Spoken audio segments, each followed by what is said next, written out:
Okay, the light's on so we can start. We're going to start the September the 21st meeting.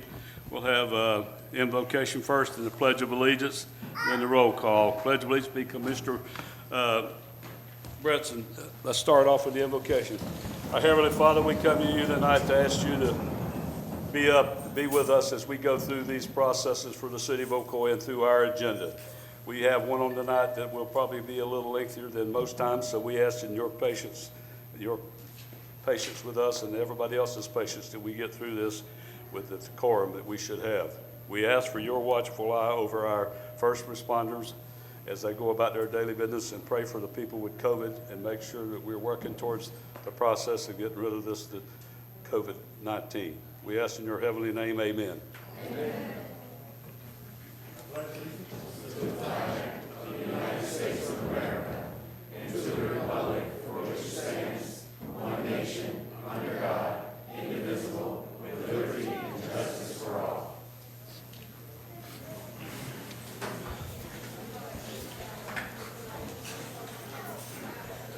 Commissioner Brinson?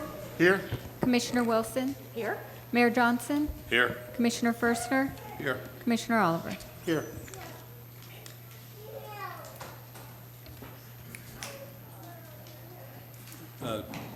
Melody, do we have the Hispanic one here? We just have the I proclamation. just have the one, okay. All right. I'm going to read a proclamation here for the Diaper Need Awareness Week, September the 27th through October the 3rd.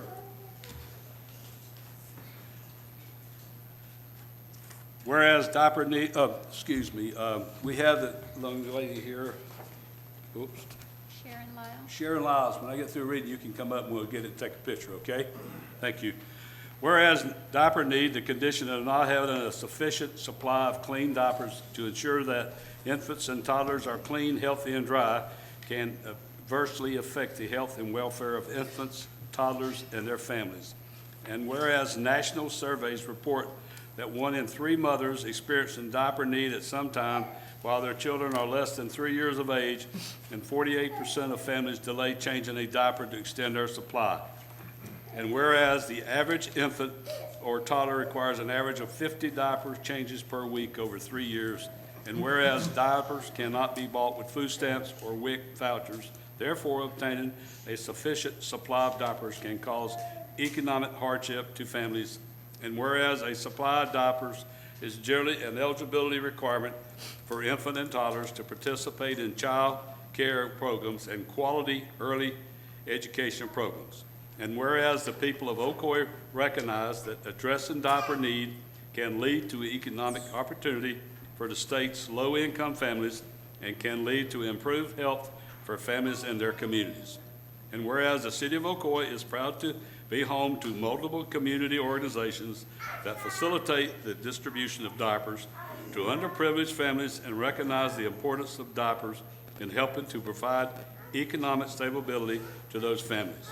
Therefore, it is my great pleasure and privilege as the mayor of the city of Ocoee to hereby proclaim the week of September the 27th through October the 3rd, 2021 as Diaper Need Awareness Week in the city of Ocoee, and encourages citizens to donate generously in the month of September to diaper banks, diaper drives, and those organizations that distribute diapers to families in need to help alleviate diaper need in Ocoee. In witness whereof I hereunto set my hand and cause the seal of the city of Ocoee, Florida, to be affixed this 21st day of September 2021. Mayor Johnson. And I'll bring up Ms. Lyles. Someone here in the city can take a picture.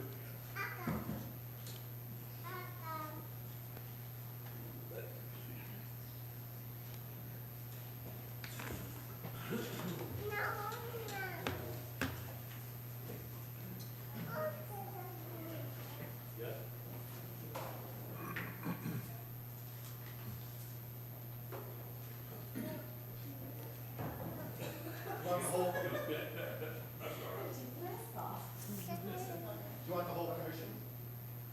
No, just go ahead. We got it.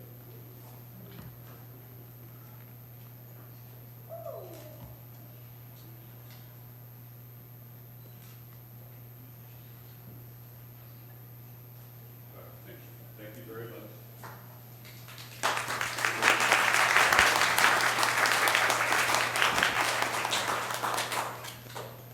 would like to make a comment, Ms. Lyles. Thank you so much for the work you've done in the community. I know that my church had a diaper drive with the Russell House, and they contacted you, and you were able to get a lot of women that needed the diapers at the Russell House, those diapers that they they needed really badly. So thank you so much for the work that you've done in the community. All right. Presentation for Lake Apopka Natural Gas. Is Mike Rumer gonna give a little update on that?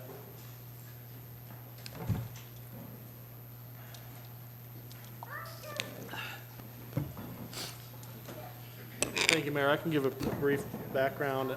Back in April of 2019, April 16th, there was a discussion with the city and Lake Apopka Natural Gas to provide a gas line from the fire station to Silver Star Road. And at that time, the path, the linear footage was a cost of $70,000, which we allocated to spend to have gas run from the fire station on Blueford Avenue up to Silver Star Road. As the Lake Apopka Natural Gas was in the right-of-way working, we were finishing and getting our final as-built on the road work we did in Blueford that we see today. And as they got to Ohio Avenue, we realized there's just not enough room in the right-of-way. There's too much stuff in the way, and we need to pause. As where the directive from this commission was, get it to Silver Star, we have worked on an alternate route to be able to utilize those funds and accomplish a lot of the goal of getting the gas to our downtown. So we're going to propose an alternate route that'll take it from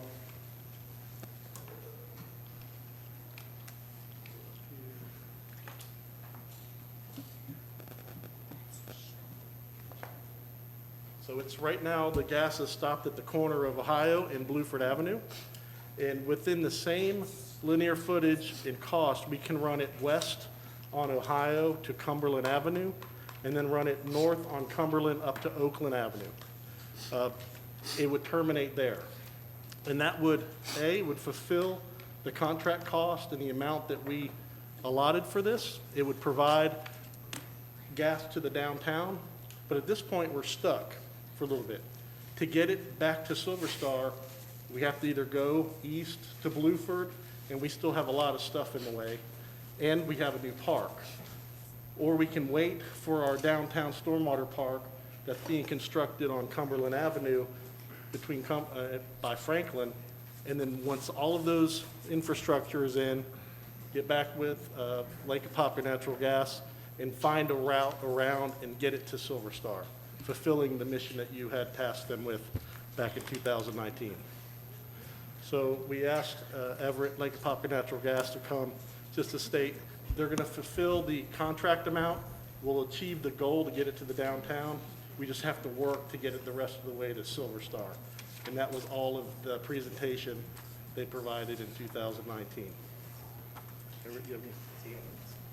In terms of footage, we have, as of today, we've installed 1,500 linear feet of pipe. That's what the red line will indicate. The red line indicates the footage that we've already installed, which comes to 1,500 feet. And we still have approximately 1,780 feet additional to put in the ground. We're just waiting for the go-ahead in order to do so. There will still be 1,020 feet left on the original estimate that can be installed after we find out exactly which route Mike wants us to travel. We can do it and go forward from there. All within the funds that we currently have. Should we alter that route to any significant degree, it might require additional funds, but it would be something that we'd have to look at and discuss at that time. The only question I would ask is the same thing I asked you before. We have talked about this to start with. One of the major things was putting it down through the neighborhoods. You know, where this comes down to Main Street on Blueford, off the side neighborhoods. What did we ever come up with that? As of today, Mr. Mayor, we haven't. There hasn't been anything finalized with regards to that there already. The side street that we're currently on is Ohio Avenue and going up Cumberland. Well, how does the process work when you need to go through the neighborhoods? Well, see, in order to do that, once again, we have to do a feasibility. I mean, it's not something that we can just arbitrarily put pipe in the ground. The state doesn't allow us to do that, all righty? Anytime you got a gas line in the ground, you got to have activity on it, or by state law, it has to be removed, all righty? So now, if we could get enough people in each one of these blocks, on each one of these blocks that's interested in it, I mean, it's something that we could definitely take a look at, and I think we discussed that previously. Well, it was, the purpose of running it down Blueford Avenue all that way was to get it through the neighborhoods. That's the purpose. Well, I mean, now it's gonna end up going all the way through all the neighborhoods, down through the town, and going all the way up to the shopping center on the corner without doing anything for the neighbors. Well, see, we can always take a look at that there. I can get with Mike. Monica has taken over this project, this challenge, all righty? They've moved my position over to the west side of the state pretty much. But we can definitely take a look at it and be willing to address it. I mean, that's one of the major issues of having that gas was coming off the firehouse and running down through those neighborhoods, all the way up to, even if you run it down Ohio Street, you got houses there, and down Cumberland, you got houses there. Well, see, the houses on Ohio Street isn't an issue. Coming down Cumberland, because that means the gas line is right there. We can tap off of that main and pick up anybody that's on Cumberland or that's on Ohio. All right, let me ask you, for instance, on Delaware Street, if we run down Delaware Street and down Cumberland Farms, Cumberland, if they say they want them, then you'll come put it in? Yeah, if enough people are on board with the process. Yes, sir. All right, we need to have the city do a count for that. That's the purpose to me, was to get this thing and spread it around the neighborhoods. A lot of people want the gas, so, all right. Mayor, it was my understanding also that it was going down Bluford to bring it to the new businesses. And that what I understood from the past years was if neighborhoods wanted it, they would have to pay the hookup to go into the interior streets. Absolutely. Okay, just so we're clear on that, and make sure my memory serves me correctly. Absolutely correct. And That's the other definitely correct. aspect, it was with us wanting to develop Bluford Avenue, it was my understanding, which maybe we just had different understanding, that it was to go to the businesses that we They're were not. hoping would have along the perimeter of Bluford Avenue, whether it was going They're as far as not. the cafe or going. They're not doing that, Commissioner, that's I what I'm realize saying. that, and that's what he's saying, but what I'm saying is that I would rather come back and regroup later than to go down an interior street that's not going to be serving the population that we wanted. Under my opinion, was it was going to serve. Now, that's, 'Cause even the behind the cafe or back down the alley, where we just went and put the sewer in, they're not gonna run the lines there either. Yeah, and so with regards to Bluford, it's not Lake Apopka's fault they can't get down Bluford. It's city staff looking at all the as-bills, what we're doing with City Hall, and saying, we can't figure out a place to tell you where to shoot right now. But what we can do with the funding that we have in this fiscal period is get it to Oakland via Cumberland, and it would get to all the way up to the alleyway, so now we can serve the restaurants. Yes. Are you gonna run it behind the alleyways? That's the question. Just for instance, are you gonna run behind the alleyways like we had to do with the sewer? This plan brings said a while ago, it no. up Oakland to the alleyway, that meets the linear foot, so there wasn't, as part of this, That's going what, those ways, it's a no. no, that's what I thought. Okay. All right. We have to vote on that, or is that? No, it's just telling you, Okay. they're All gonna right. be digging, and so you know it's not on Blue. All right, we'll have to address that at the, Yeah, well, if I may. go ahead. I have a question regarding costs. Now that it could be running through the communities, or through that particular neighborhood, would the cost for hookup, tapping into that line per household change? Would it be significantly reduced? Well, it or- depends. It would operate on footage, on a footage base. We normally give the first 75 feet at no charge. Any additional footage is $7 a foot. So the closer you are to the main, the cheaper it is? Pretty much so, yes. Okay, so it actually could be beneficial to those residents The running ones through that are down on Cumberland and on Ohio, yes, that's correct. And, okay, and with that said, the tapping in for the businesses in our downtown, would that cost be spread loaded We would to take a them? second look at with regards to commercial, entirely different ball game than residential. You're looking at two different things, all righty? We would serve the commercials gladly. I see you have something new coming in on Silver Star and just, I think, west of Blueford right now. They're on the north side of Silver Star, okay? If we can get down there, we're prepared to service it. Okay, we're prepared to service whatever might be coming in by City Hall. Yes, sir, you may. I got one more, go ahead. sorry. So if you run off Blueford down Delaware, is it $7 a foot from Blueford to each one of their houses? Or is it off from where you run that line down that street to the It house? would be off that line that runs down that street, yeah. So whoever's at the end of that line's gonna pay a, In other words, to give you a good $10,000. example, I'm on Cumberland. I have an address of 117, okay? My line is on the opposite side of that street. I would have to bore Cumberland and run that line up to the people's house. Now, that's $7 a foot starts after the first 75 feet from my main going onto their property. no, So the, no, I'm saying, and I don't wanna dig into this too much tonight, cause we can go to it later, but when you come off Blueford to go to, say, 400 Cumberland, which is down Delaware a block, and then turn left to the first house, is that $7 a foot from that Blueford? If we have a main on Blueford, Huh? if the main is on Blueford, as it stands right now. What if everybody on that line signs up to be on that thing? Does that knock off that $7 a foot? Because you're already putting the line there. Negative. All of that's going to be factored in. We're not going Blueford. We're not going Blueford. Blueford at Delaware. Are we there at Delaware? But I'm saying, if you, Okay. But that So cost will then be what spread would loaded. happen, we would tap into the line on Blueford and come into Delaware. Okay, each person that wants to tie in would be responsible for their adequate share. yeah, so you total up from the Blueford all the way to the end of the street, and then divide it? No, we're talking about each individual house. We gotta look at each individual house. Okay, because suppose you might want it, but your neighbor might not want it. Yeah. All right, so that's what we have to take a look at. All right, okay, we'll have to discuss it some more.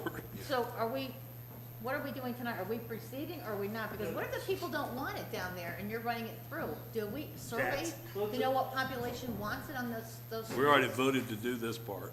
Yeah, but. I know. It's a branch line that provides the only opportunity right now to get McKee and Future Oakland and any of those businesses gas until City Hall's done, Blueford, all the as-bills are checked out. We do the lift station as-bills, the pond as-bills, then we'll have a path on Blueford and come back and hit Blueford. We need to sit down and have a meeting and go over, get it clarified, because I think that's, you're talking about running from Blueford all the way down to the end of Cumberland on that off Delaware, you're talking about it might be $15,000. I was gonna say, you and your neighbors would have quite an expense down there if you go down I'm there. closer to Blueford, I don't know. Well, the first house is in good shape, but the rest of the. No, the neighbors are the ones that asked me for it. I'm just doing what the neighbors asked, but, Yeah, I I mean, know. it's just senseless to run that thing and then not let people hook up. Okay, all right, thank you. Thank you. Thank you. Thank you, sir. Good evening. Good evening. Thank you. Staff reports. Nothing this evening, Mayor. All right. I'm gonna let,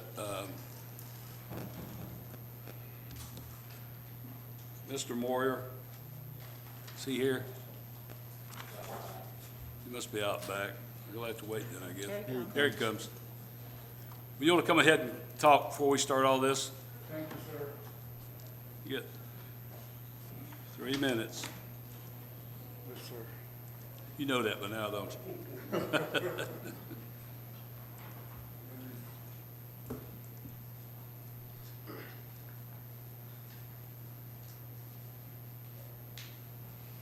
I've got a PowerPoint, so I'm looking for it.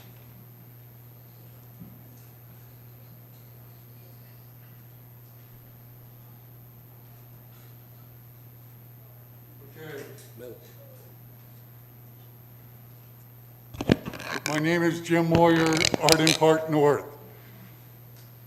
Killed on December 7, 1941, 109 Marines, Commissioner Brinson, 68 civilians, Commissioner Wilson, Mayor, 218 soldiers, and Commissioner Firster and Oliver, 2008 sailors on that one day.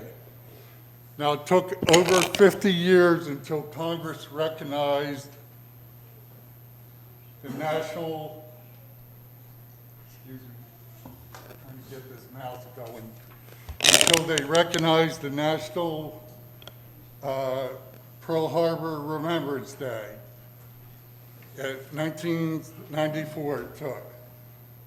Now, of course, Pearl Harbor entered us into World War II, where there was over 407 American troops killed and 671,000 wounded. So that's over 1 million Americans that were military Americans that were affected by World War II. That was, again, kicked off by Pearl Harbor.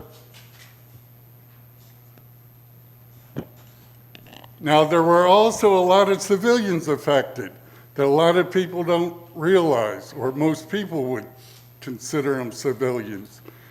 As President Roosevelt, Franklin Roosevelt, acknowledged at the time, and General Eisenhower, later President Eisenhower, acknowledged, merchant Marines were there bringing supplies to and from, and a great deal of merchant Marines got killed even though they were civilians. In fact, this is the number of merchant mariners that got killed during World War II. 4% of all merchant marines were killed during World War II, which is higher than any military group.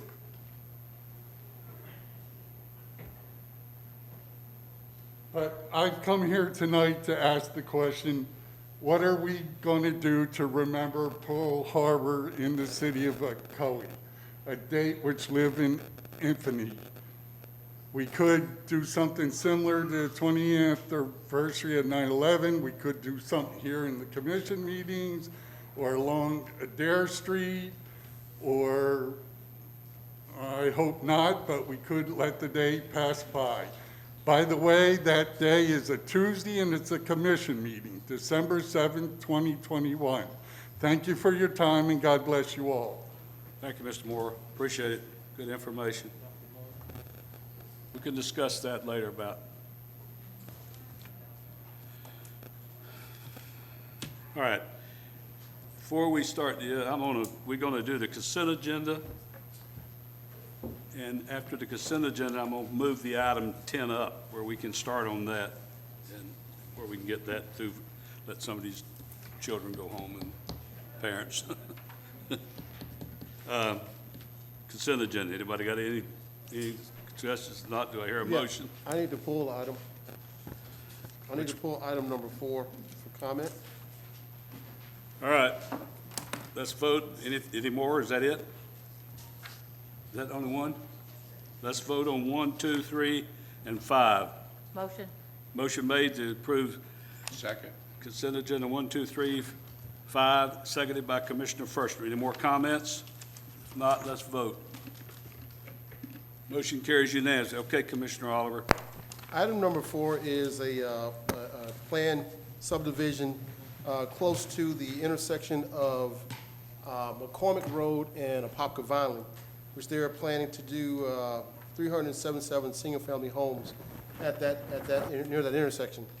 One of the things that we talked about last year, or at least I spoke about it last year, is let the residents know that that there is no plan to put a light up. There's no plan to put a light there in a high-traffic area right now. We have crashes almost weekly, or every other week at that intersection, and for the commission to allow us to put 377 homes without a plan for infrastructure or a traffic light, I cannot vote on this. I can't say yes to this at all. So anytime when it comes to this particular subdivision, D.R. Horton had the opportunity to meet with the residents and let them know what they're going to do. I also found out that D.R. Horton has $850,000 in credits with the county, and they still decided not to put that light up when it would cost them half of that cost. They decided to wait till there was going to be 50%. They're going to go 50% before they would put the light up. By the time they get to 50% in this particular subdivision, the traffic would have been doubled anyway. So again, it's just going to increase the problems that we're already having. We had the opportunity to get ahead of this with D.R. Horton, but we missed it. We missed the mark on this one, so therefore I cannot, in good conscience, vote yes for this particular subdivision to move forward. Did you say they're not gonna put one up, then you said they are, They're- but it's they not are- gonna be at the They're start? not putting they're not putting a light there before they start the Right. vertical builds. Yeah, They're gonna wait till they're 50%. 50% Yeah. built, which is Yeah. gonna add to the traffic Yeah. that's already there anyway. So now, and it's gonna take another 2 to 3 years once they commit to putting the light up. So now you're talking about 3 to 4 years out before the light even appears, and now we're talking about another 1,000 cars on the road before we even get a light there. All right, now you need to make a motion for 4. Somebody, I'll make a motion to approve number 4 on the consent do agenda. I hear a second? I'll second. Motion made and seconded for item 4. Any more comments? No more comments? Let's vote. Motion carries with Commissioner Oliver voting no. All right. Now, we're going to go to item 10.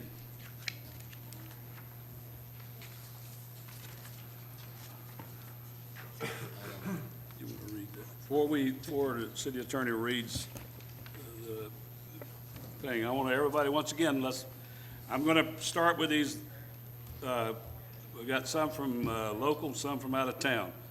So what we're going to do, we're going to start with them, but once again, I asked you, if you're going to get up, it's all about the same issue. If you're going to get up and say the same thing, just say, I agree with the prior speaker, or I don't agree with that. Then let's move on, because if not, it's going to take a long time. And this, it just doesn't serve the purpose. You can make your opinion known and say that, and then that'll be in the record, because I have your form here, except for 2 people that didn't put their address. So we have the forms. So we'll start. I'm going to let him read the ordinance, okay?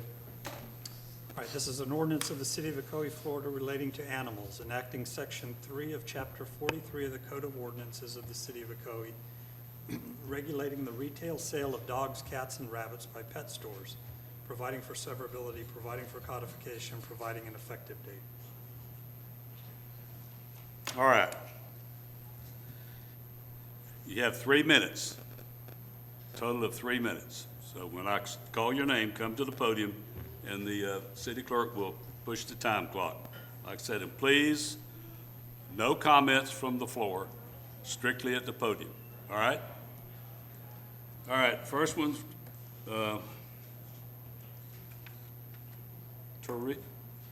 Thermira Jean. You the lucky one, you get to start.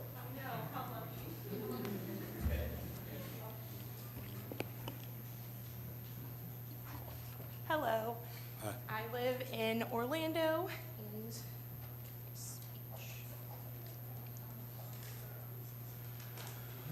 Okay, so hello guys. My name is Tamara. I live in Orlando and I used to work for Choose a Puppy.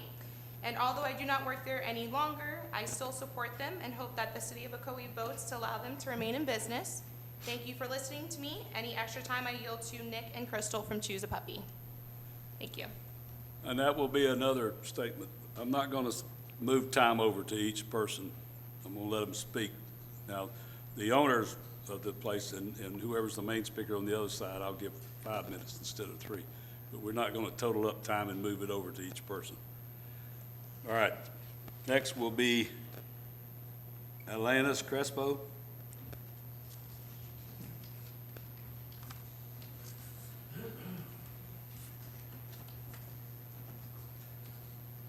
Hi, I'm Alanis Crespo, and I am a resident of the City of Ocoee. I purchased an adorable Havapoo puppy from Choose a Puppy that I love, and I also have been working at the store for the last year. This was my first job out of high school, and I love it. Nick and everyone has taught me so much about taking care of the puppies, and I have already had lots of opportunities for upward movement. I get to work with puppies and make people happy by helping them pick out a new family member. The store has lots of happy puppy customers, including me. Please vote to allow Choose a Puppy to sell puppies. Thanks for listening. Anytime I have left, I yield to Nick and Crystal from Choose a Puppy. Thank you.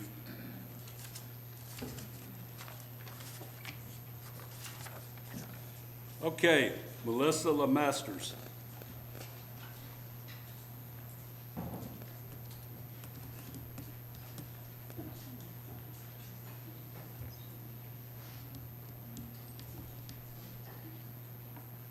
So I'm just going to read a Facebook. Can you put your mask down while you're talking? Yes.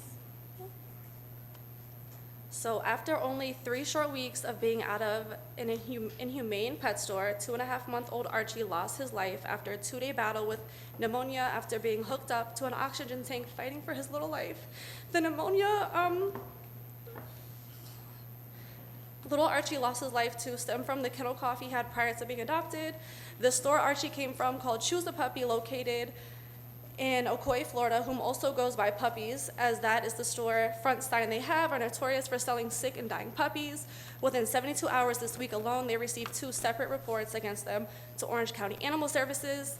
Please keep in mind the 2 dogs that were sold by Choose a Puppy were also 2 different breeds that came from 2 different puppy mills, one of those being Lakeview Kennels, located in Unionville, Missouri, and ran by a woman named Sherry Gilliam. Sherry also has complaints, so this is irrelevant. Choose a Puppy also bribes people purchasing a puppy in store to do 5-star reviews in return for a free toy. The reviews on Yelp will be a bit more accurate. So this was written 2 years ago, so this might be different. I haven't kept up.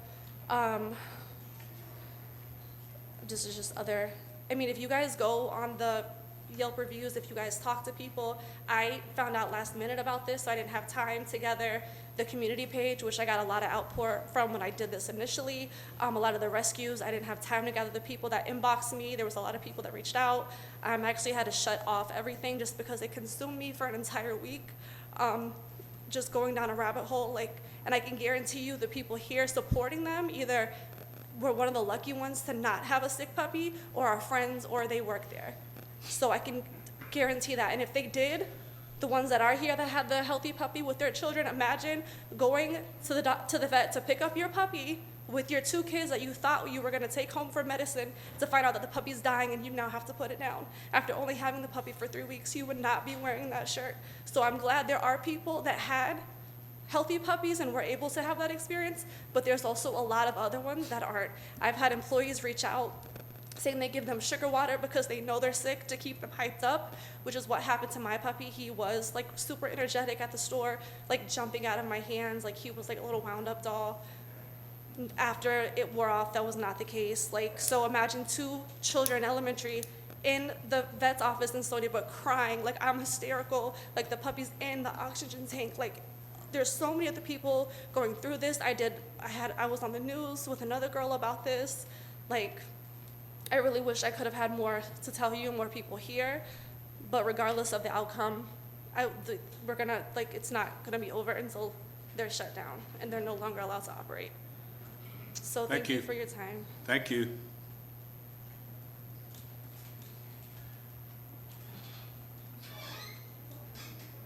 Okay, Stephanie Grillo.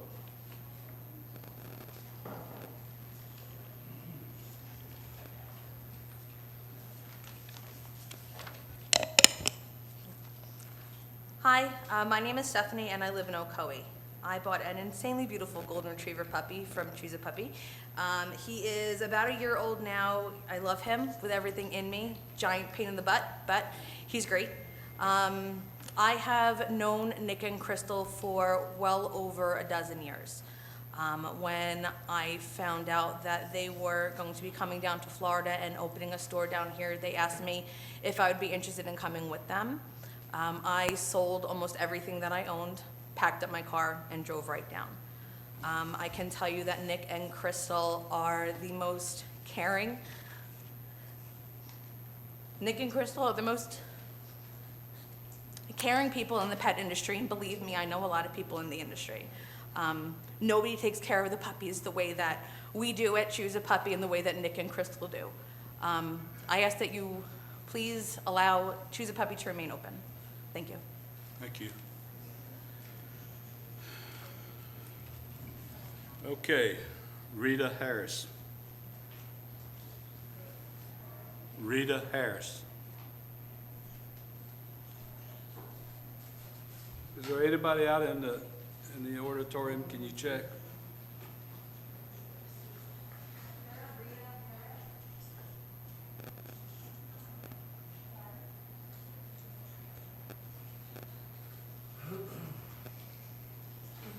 Thank you.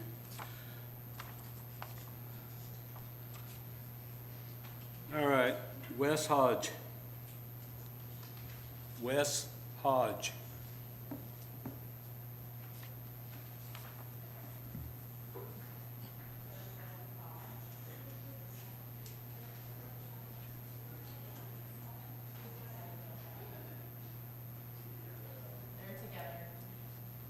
Not here. Okay, try another one. Jacob Peterson.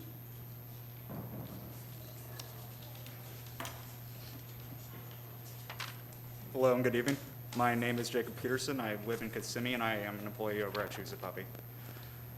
This job has given me many opportunities to better myself and learn as much as I can about how this business is done as far as the health and well-being of these animals. When I got started, I actually started over in the back in the kennel, and I will say full stop, the welfare and the health of these puppies is our #1 priority, full stop. I now get to come into work every single day with a wonderful and loving team who care for the animals. And I get to learn every single day, not just about the animals, but how to just effectively communicate and apply myself to every task that I set out to accomplish. I'm asking the commissioners tonight to vote to allow Choose a Puppy to continue to sell these puppies. Thank you for your time. Have a wonderful evening. Thank you. Corrine Snitz. Corrine Snitz. Okay.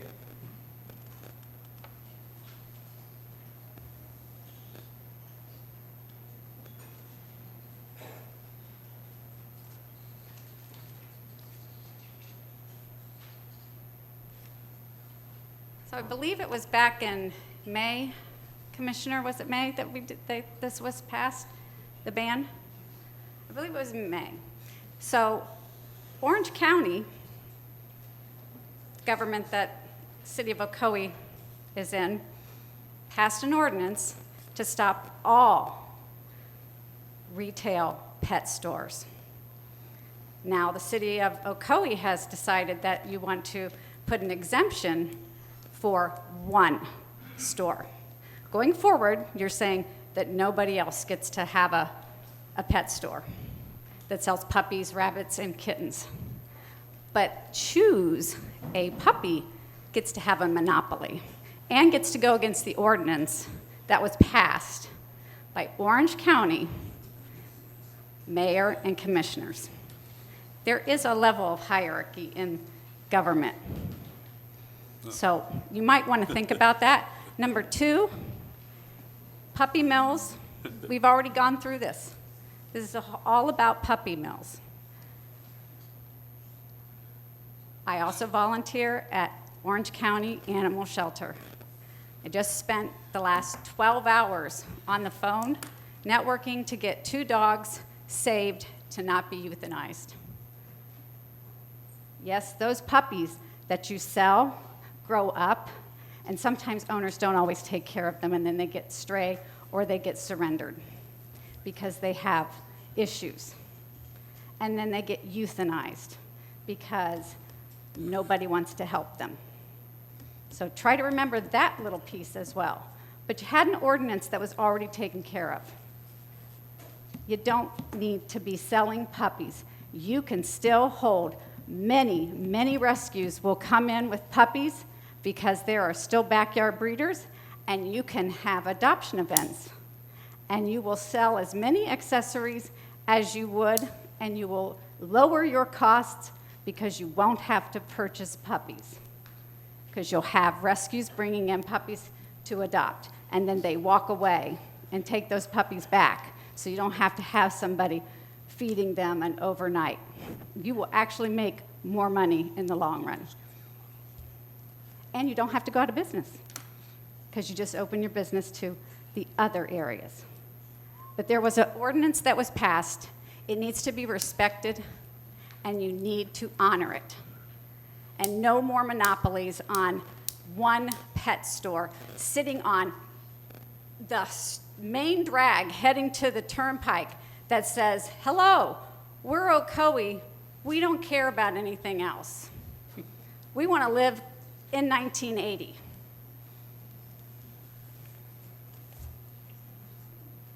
All right, first of all, before we go a little further, I want to make a couple comments to you. I'll try to keep my comments to the peaceful side. Let me tell you about hierarchy. Orange County is Orange County government. We're City of Ocoee government. We can set our own ordinances and our own proclamations here in this city. The problem is, it's like everything else in government. Somebody gets in that seat over there, and they think they run everybody. That is not how it works, people. To you that live in the City of Ocoee, what she's telling you is whatever Orange County wants to do to you, they can do. That's not going to be what it happens in this city. So whether it be the dog thing, or say if they decide you don't want to have a barbershop that cuts somebody's hair that they don't like, they're going to vote that motion too? And you got to live by it. No, that's not how it is. The hierarchy is here. This is our city, our town, and our government. We have our thing. Sometimes you stick noses in where it shouldn't be. And that's one of the problems we got in this government. So I've been at it 35 years. I don't think Ms. Wilson's been there that long. I've been at it 35 years. And I was elected, just like these people up here, is to do what's right for the City of Ocoee. And that's what we're going to do. We're going to listen to the people tonight and see what we decide to do. But no, we don't have to look at the hierarchy from Orange County. And what I'd ask is, did all 5 commissioners vote, including Mayor Demmons? Who voted? All of them? Is this time for public comment? No, not yet. Not yet. I'll wait for that. Yeah. And that's what I want to know. I think somebody voted no. I don't know for truth. I think somebody did. But that's beside the point. Just to let you know, the hierarchy, you're in our hierarchy now. So you're in the City of Ocoee. All right. That's that. You can't talk from there. Okay? All right. Jessica Figueroa?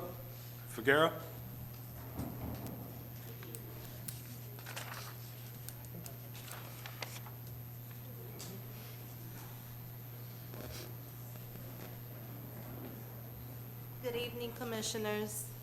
My name is Jessica Figueroa, and I live in Old Winter Garden Road here in Ocoee with my family.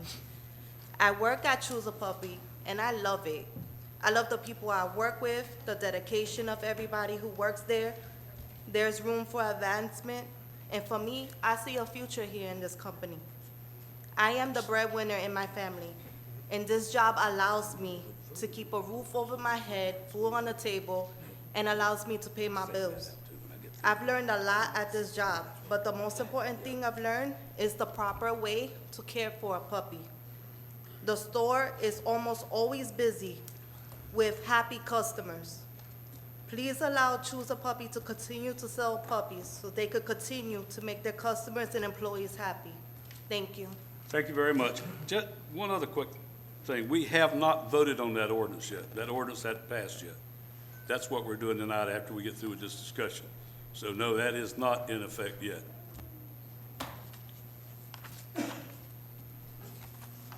All right.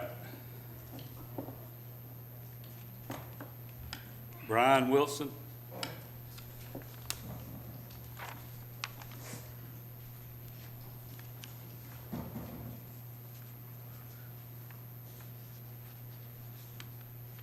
Good evening, Commissioners. This is the first time that any city has ever opted out of a community's ordinance where they were trying to do humane acts for the community. According to the article that was published in the Orlando Sentinel today, the store in question has an F rating with the Better Business Bureau. So this is what comes from, the organization that accepts the reports for the public about what goes on for these stores as far as what the consumers are concerned about. Also, this store doesn't have to shut down. They can switch over to what's called the humane model, where they sell the toys, the leashes, the supplies, all the things that you need to care for a puppy or a dog or whatever animal. And so they don't have to go out of business. There are numerous ways they can continue to serve the public, serve the population. And finally, what we want to do is we are going to encourage this store to do the same thing that's been done in more than 80 different communities. Just stop selling the animals that are suffering. Our shelters and our rescue groups work tirelessly with volunteers, and please don't let an economic source be what defines Ocoee. We want Ocoee to join the more than 80 other communities that are doing the right thing, and just let this ordinance stand from Orange County. Thank you. Thank you.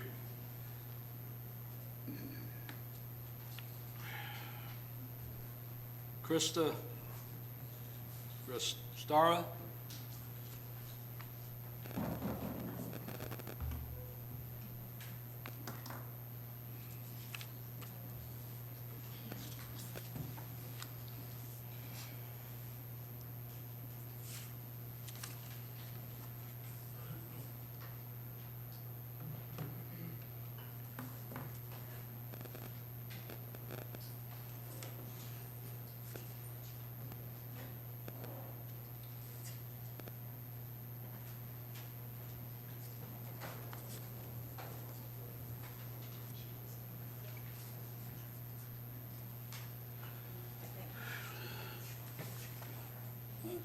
Yeah. I tell you what, Crystal, you didn't put, I think you're the owner, so can you wait?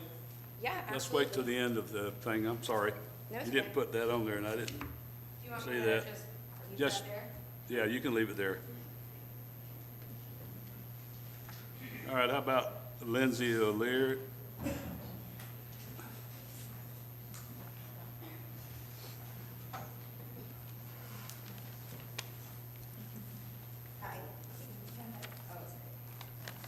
Hello, Commissioners. My name is Lindsay O'Leary, and I live in Orlando. I've been working at Choose a Puppy for 2 years.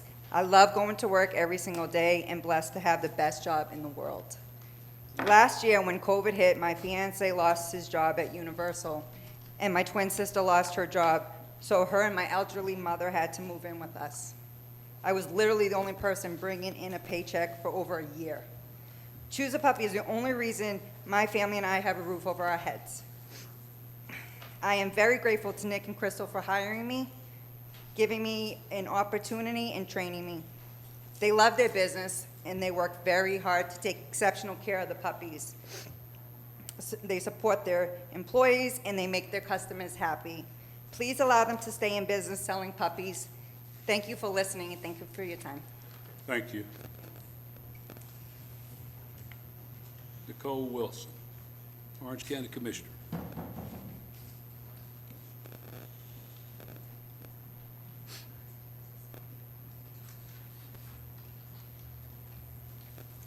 I want to start by thanking you for giving me a chance to respond and to have an opportunity to speak as not just the Orange County Commissioner, but also as a resident who takes an interest in, obviously, the welfare of our pets. But as a commissioner, my commitment has been to the health, safety, and welfare of our entire community.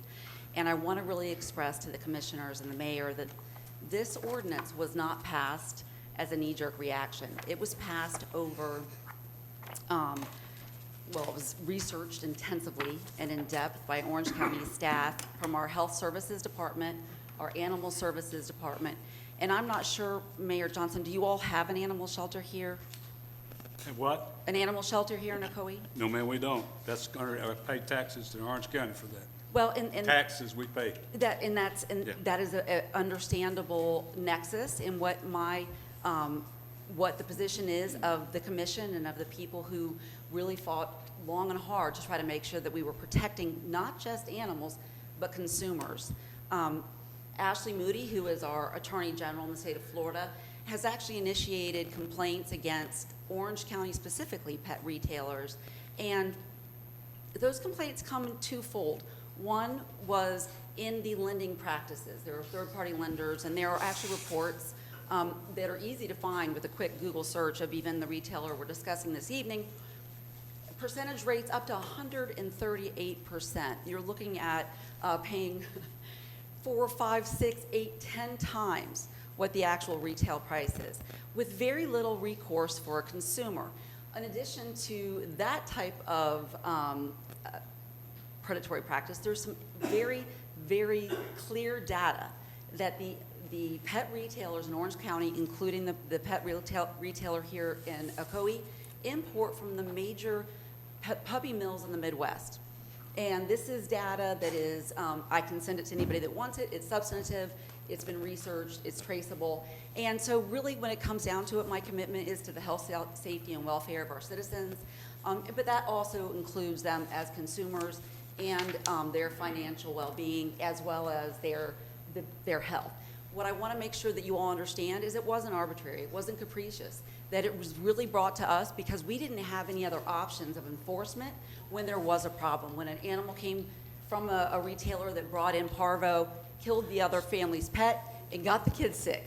We didn't have any other way to enforce. So one of the things I brought today, actually, and I emailed you all earlier, and hopefully you got it, was the list of consumer complaints that are on record from consumers. I only chose, went through and got the last 6 to 8 months. But if you go back several years, there are a multitude of those. The other thing I brought was actually Ashley Moody's complaint and how it specifies both the financial practices and the import of puppy mill puppies. Time's up. Okay. One quick question. Did you tell me how many people voted for it and how many against? I'm not the clerk. I know it was not unanimous. I believe Christine Moore did not vote for it. And I heard. Commissioner Moore, I'm sorry. Okay. Christine Moore? I believe Commissioner Moore She's our was other city commissioner, right? I'm sorry? She's our other city commissioner. No, you're No, the city Christine commissioner. Moore is our county commissioner. County commissioner, yes. She's Yeah. a District 2 for Orange County. She's our northern part of our city county commissioner. Yes. Okay, thank you. Any other questions for me as far as what the research was that We'll went do into? that at the end. Okay. All right. Lambrano. I might not have said that right, but. What did you say? Item 6. That's another item, okay. Back, okay. Hold that. All right. Dr. Nadette Wagner, Wagner.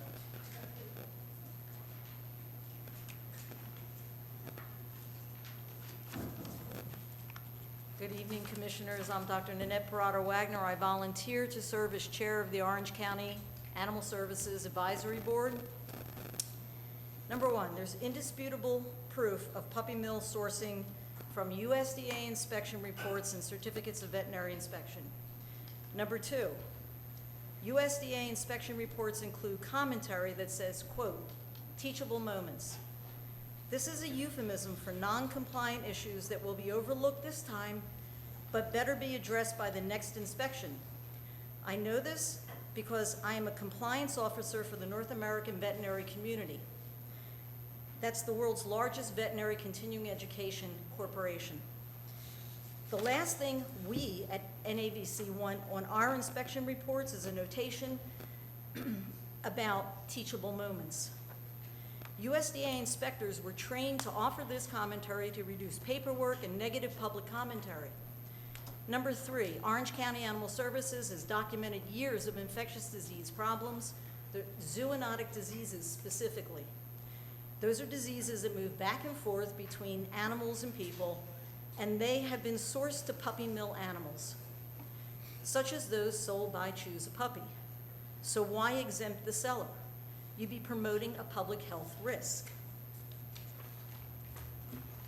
Number four, the store owner filed an illegal address for the registered agent for their associated Florida not-for-profit corporation. So you're willing to exempt allegedly illegal activity. And oh, by the way, their nonprofit is not registered with the Florida Department of Agriculture, which they must do to operate legally. Number five, multiple consumer complaints have earned Choose a Puppy an F Better Business Bureau rating. You really want to exempt an F-rated business.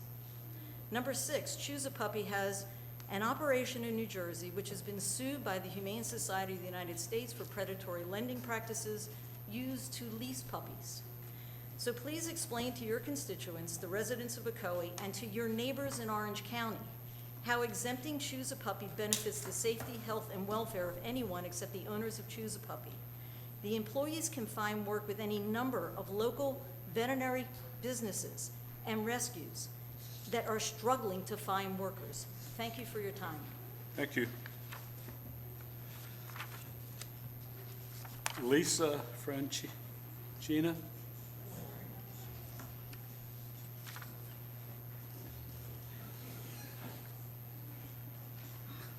Good evening, Mayor and Commissioners. My name is Lisa Francina. I live in Orlando, Florida. As a former chair of the Orange County Animal Services Advisory Board, a shelter volunteer, and a volunteer humane policy leader with the Humane Society of the United States, I'm here today to urge you not to opt out of Orange County's ordinance implementing a full ban on the retail sale of cats, dogs, and rabbits in order to exempt an existing pet store. As you've already heard, Choose a Puppy has an F rating with the Better Business Bureau. It has been the subject of a number of lawsuits as well as numerous complaints for selling sick puppies and engaging in predatory lending practices. Choose a Puppy also sources its animals from puppy mills with an egregious history of animal welfare violations. While I would argue that such businesses have no place in our community, Orange County's ordinance will not put Choose a Puppy or any other pet store out of business. Other pet stores, both small independent stores and large chains such as Petco, PetSmart, and Pet Supermarket, have chosen to operate humanely and not sell puppies, kittens, or rabbits.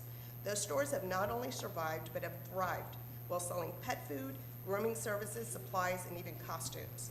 These humane operations employ thousands of people while operating an exclusively adoption-based model. The sale of pet food, supplies, and pet-related services is a very large and lucrative industry. Consumers not wishing to adopt a dog from a shelter can still adopt the breed of their choice from a rescue organization, many of which are breed-specific, or from a reputable local breeder. A reputable breeder who does not keep their dogs in cramped and unsanitary conditions every day of their miserable lives like a puppy mill does. These reputable breeders often sell dogs at lower prices than pet stores, and you have the opportunity to actually meet the puppy's parents. You don't have that opportunity when you purchase a puppy from a pet store. Anybody with a soul would be horrified to actually witness the conditions under which these puppies were born and the conditions that their parents were forced to live in. Exempting Choose a Puppy from Orange County's ban on the retail sale of dogs, cats, and rabbits does not in any way protect the health, welfare, and safety of either your citizens or the animals. I'm urging you to please do the right thing today for consumers and for the animals. Thank you very much for your time. Thank you. Let's see, Kathy Hood?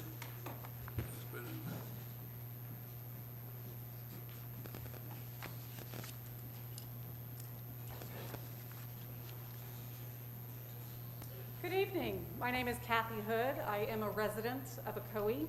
I'm also the Community Outreach Manager for Pet Alliance of Greater Orlando. Shelters receive 25% of purebred puppies. So just because somebody went to that puppy store and spent $5,000 does not mean that puppy's not going to end up in a shelter. The sale of pet services and supplies, as has already been said, is a booming business. It's humane, it's sustainable, and it makes sense, where selling puppies does not. Pet Alliance works with other shelters, rescues, and breed specific. We're happy to help these stores supply with adoptable rescued animals, which is such a much better story than I came to the store and spent $5,000 on a puppy. Thank you for your time and have a great night. Thank you. Rosina McFixon?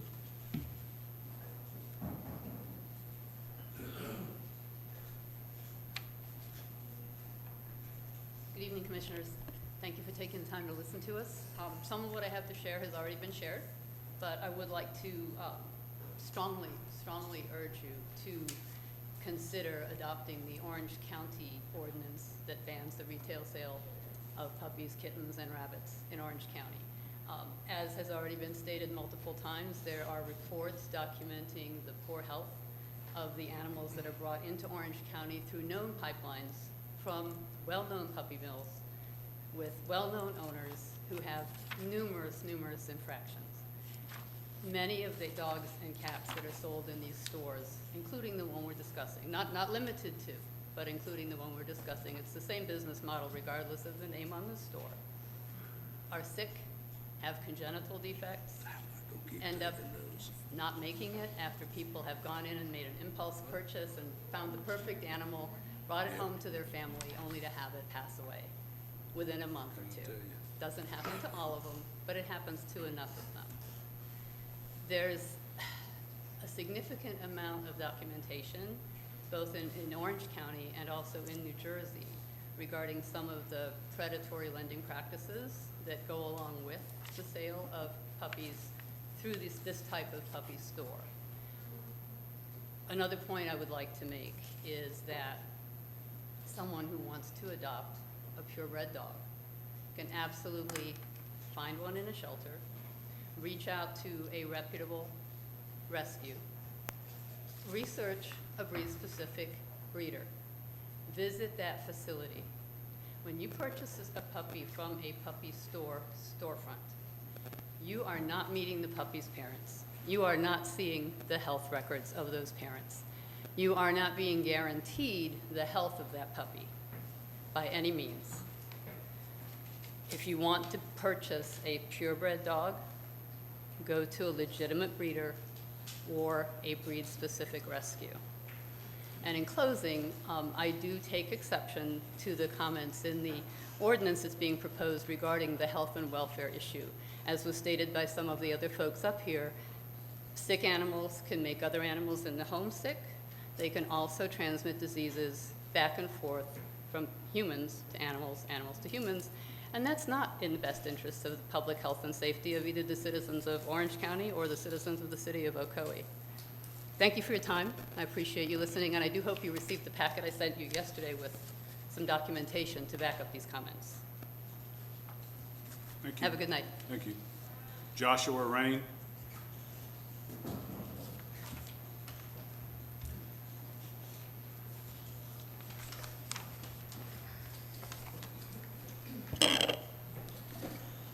Hello, my name is Joshua Reen. I live in Orlando, Florida, currently an employee and a kennel manager at Choose a Puppy.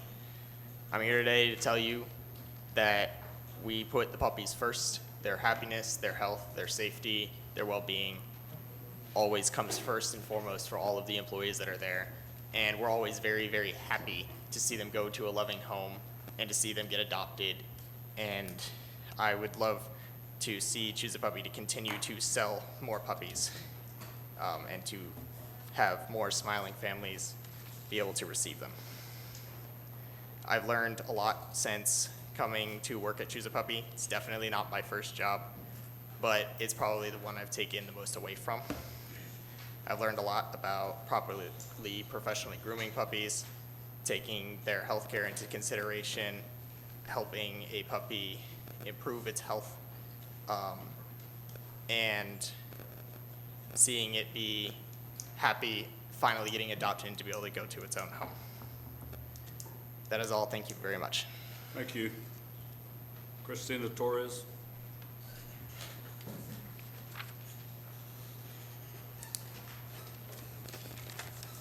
Good evening. My name is Christina. I live in Apopka with my husband and my 3 kids. I've been working at Choose a Puppy for more than 2 years. The owners are, very nice. They definitely put the puppies first. I love my job because the staff is friendly and, we do take care of the puppies.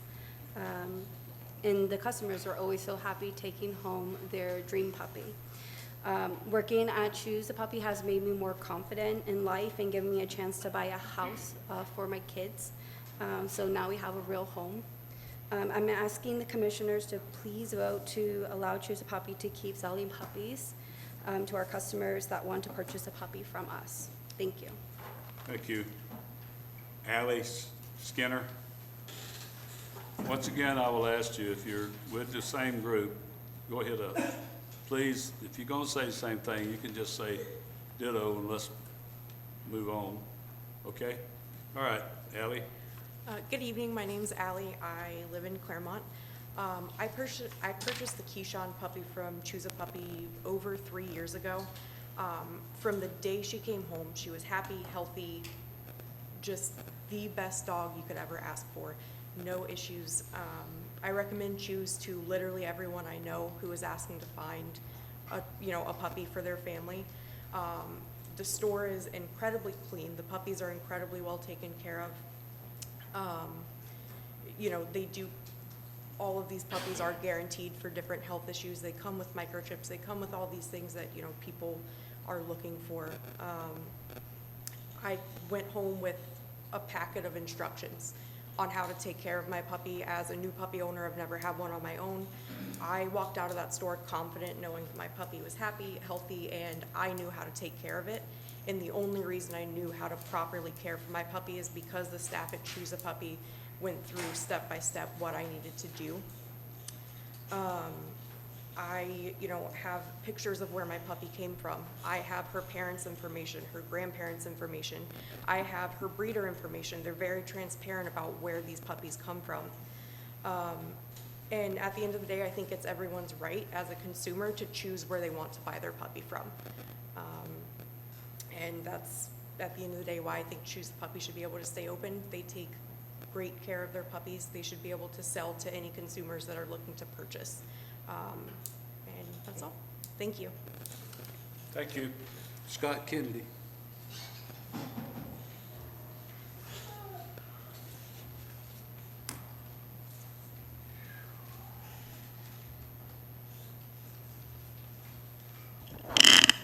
Good evening, Commissioners, Mr. Mayor. Well said. I looked up an article real quick. It said there were 7 Orange County Commissioners and they voted 4-3 because 50 people showed up. They showed up against it. We have 50 people for it. I guess the other 2-3 million of us are supposed to just let people tell us how to live who don't even live in the county. Again, as I said, there's 3 sides to every story. We all know that. I think we're proving that. I think what we're seeing tonight is why wisdom says government isn't supposed to pick winners and losers. We have, with apologies, weak and confused leadership in Orange County. We all know it. They don't govern on any set of principles. They govern by mob rule. If you look at gambling, marijuana, etc., they like to say we should legalize it, license it, and regulate it. But pets, that's too complicated. We can't license pet stores. We can't regulate pet stores. We can't punish people who abuse puppies. We don't know how to do it. I guess we've had an issue with traffic, with accidents, with deaths in our city. Are we going to ban automobiles? This is the role of government, and frankly, if our government isn't up to the task, they should be replaced. There's good people and evil people in the world. This is not the way to solve problems. As you know, I think you should tell Orange County that you do have an ordinance. As their ordinance says, if a municipality has an ordinance allowing the activity, that overrules their ordinance, for the lady who thinks we live at the mercy of a county. You should do that, and you should allow pet stores. You definitely should not create, as we've talked about, a named exemption for one pet store. That's complicated. As you see, you've got 3 options. We're all trying to figure out when that exception expires. Is it when it's sold, when it moves, whatever? The point is, this is a ridiculous conversation that we're having, and it was forced on us by the lack of leadership at the county. I encourage you as a resident of this city to stand up for the city and for common sense and for local governance and for home rule. Thank you. Thanks, sir. Hazel Stevens.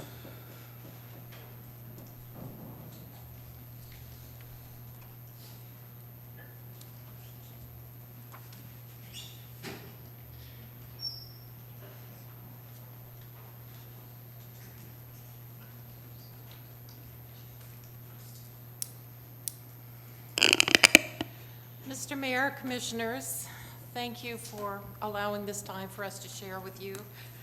I wish I had the time to ask each member of the commission, how many of you have pets? Everybody loves puppies, kittens, bunnies. Our family has had all of those, but our puppies and kittens and rabbits were rescues. I would strongly urge you to please vote against the exemption for the pet store. Orange County, yes, approved the ban on retail pet stores, as did our neighbors, Seminole, Lake, Osceola, and probably 13 other counties or more in Florida. They didn't do this to hurt people or businesses. They did it to help people and to help animals. We love puppies. The people here in the green shirts, I bet you love working with those puppies. But you have to look at where the puppies came from. You have to look at the situation where those parents of those puppies came from. If you have ever seen a video, read an investigation, seen a criminal report, a police report of the conditions that are found in those places, you would never want to encourage anything to happen where you would continue that horrible, egregious cruelty to animals. And you have to think of that when you're going into a pet store. And there's a reason why people feel like this. When I was looking at facts to report up here, I saw that there's a number of pedigreed animal groups and clubs that say don't you dare get a puppy from a pet store. Don't sell a puppy to a pet store. The Beagle Club of America, the Boxer Club of America, the Golden Retriever Club of America, the Yorkshire Terrier Club of America, expert dog trainers and others, the veterinarian that was here, they know what goes on. And to me, I feel like this exemption would be a black eye on Ocoee, my city. I'm a resident here, and I think it would hurt the reputation of the city. There's just no need to have this exemption. As was stated, you can have pet supplies and other many things that can certainly be a benefit if you want to stay into an animal-related practice. Veterinarians, humane societies, the animal control, rescue groups, they all need workers, and some of them are paid. Almost 50% of people in the United States own a dog, and about 34% own a cat. Yet only about 30% of homes, of pets in homes have come from shelters or rescues. 3 million adoptable dogs and cats are euthanized in shelters every year, and you can help this improve by adopting your pedigreed dog, if that's what you want. We had mixed breeds, they were great. But if you want pedigreed, you can certainly adopt them. Thank you. Thank you. Saran Slowick?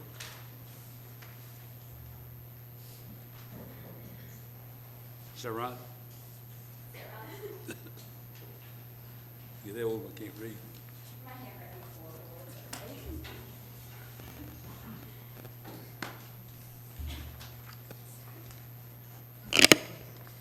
All right, hey everyone. My name is Sarah Slowick, and I live in Winter Garden. I started working at Choose a Puppy just over a year ago after I graduated college and moved here, and I couldn't find any work because of COVID. Working at Choose has actually given me the financial freedom to move out of a horrible, toxic living situation and get my own place, get my own apartment. But for me, the best part of working at Choose, other than getting to spend all day with puppies, who wouldn't love that, is helping people find their new family member. Seeing the excitement on their faces brings me so much joy. I support Choose a Puppy, and I meet so many customers every single day that also support the business. I respectfully ask that the commissioners vote to allow the store to continue to sell puppies. Thank you guys so much for your time. Thank you. Prasad?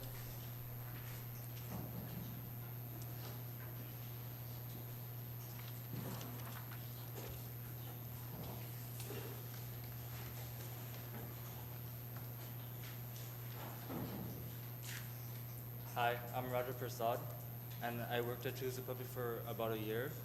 I've started in kennel, and I've seen that safety of the puppies are their number one priority. They also give me many opportunities to move up as I've been working here, and I've moved on to being a trainer, and I get to inform people how to take care of the puppies and the best way to deal with the puppies. The staff and the customers are great, and I love working with them. Since I started working here, I've gotten more comfortable speaking to people and helping people out. I'm very happy this job has allowed me to buy my first car and be more independent. Please let Choose a Puppy sell puppies and continue to operate in the future. Thank you. Thank you.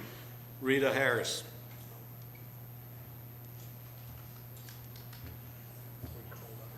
She's back though. Came back. You're lucky I'm gonna call you back. You were gone the first time. Appreciate it, thank you.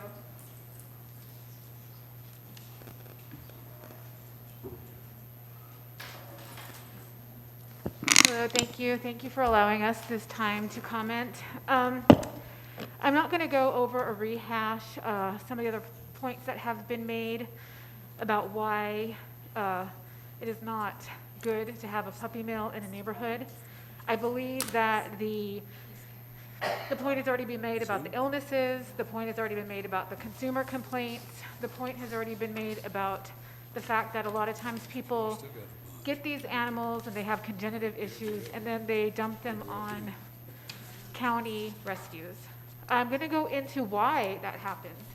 And why that happens is because these animals are bred, usually somewhere in Missouri, in a very small cage. They live their entire lives. Some of them never ever feel a rub on their paws. They never feel a bed. They never feel a hug. They never get to play with children. They never get to play with their owners. I hear the people that work there, and I appreciate what they're saying. I hear how they like to pair an animal with a new owner. But what I don't hear is what that animal had to go through in order to get to that point. I don't hear about how it was bred in such inhumane conditions. Some of them bred and bred and bred until they can't breed anymore. And then when they're no longer able to have any more puppies, they are usually put to sleep or abandoned. Sometimes they're bred to the point where they have such horrible mammary tumors that it eats the inside of their bodies because they are only a commodity. That's what they are seen as. Just a commodity and a way to make money. So I'm asking, because I believe the people of Ocoee are better than this, for a little bit of empathy and a little bit of humanity and a little bit of compassion for those that can't speak for themselves. I think it was Gandhi who said that we can measure a society on how it treats their animals. This is a chance for Ocoee to do something right and say no to this. And I think that there's another option for I Choose Puppies. I agree with everybody. Pet accessories, clothing for pets has become a booming industry, and I think that is a way forward for this company. I don't think that it has to profit on the torture of innocent animals that have no ability to speak for themselves. They deserve better. Thank you.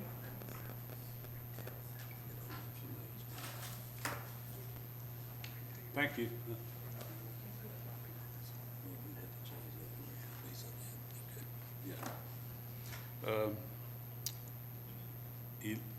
Elsa Ashley? Yeah, we need to change that part of it.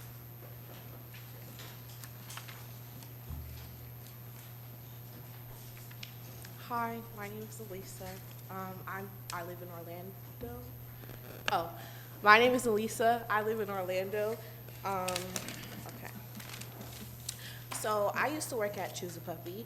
Even though I don't work there anymore, I wanted to come here to tell you guys that the staff really, they're not like any normal staff. So I had a job previously, which was at Culver's. I don't know if any of you guys are familiar, but I had a job previously, and it was nothing, absolutely nothing like Choose. I came to Choose and they treated me automatically like family. Now you don't see a lot of businesses to where they'll actually show interest in their, workers, but they actually take time to make sure that not only, you know, everybody is good, but everything is good with their puppies as well. It's a great place to work, and I saw a lot of puppies go home with happy customers, like really happy customers. People should be allowed to decide whether they want to be able to get their puppy or not. So I ask that you guys please vote to keep Choose a Puppy open. Thank you guys for listening. Thank you. Wes Hodge.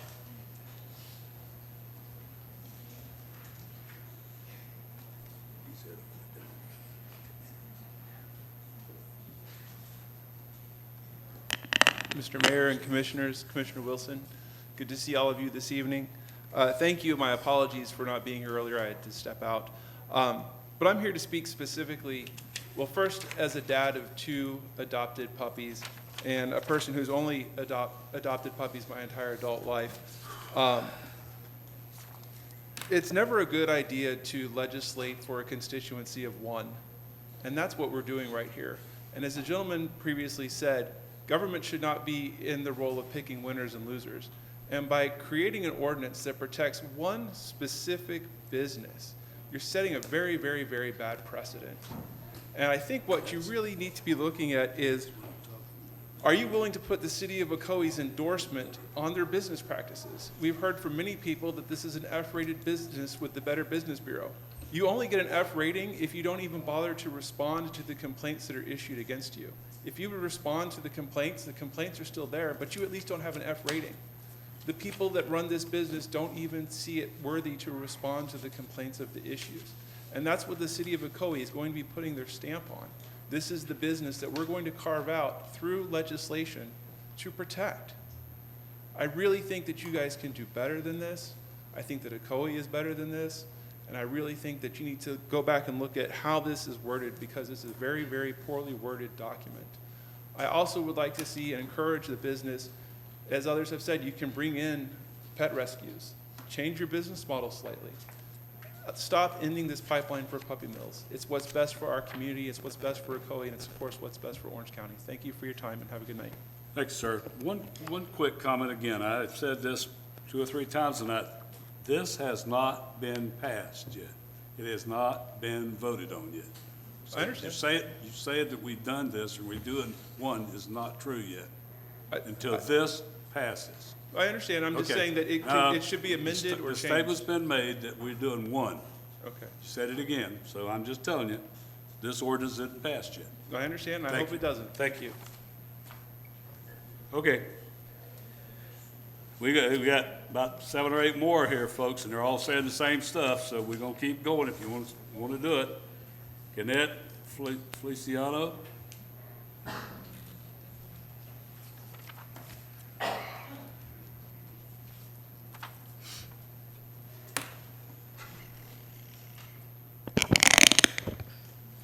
Hello, my name is Kianette Feliciano, and I currently live in St. Cloud. I've been working at Choose a Puppy for about 3 months, and I love my job, love the environment. The people that work there, the owners are exceptional, and we all really and genuinely care about the puppies that are there. Since working there, I've learned to pay attention to a lot of details, and this job has given me the opportunity to get out of a very bad living situation and become more independent. I love Choose a Puppy, and I ask for you to allow them to keep selling puppies. Thank you. Thank you. I will say that the young people have spoken real good tonight. They do good presentations. Felicia Ashley.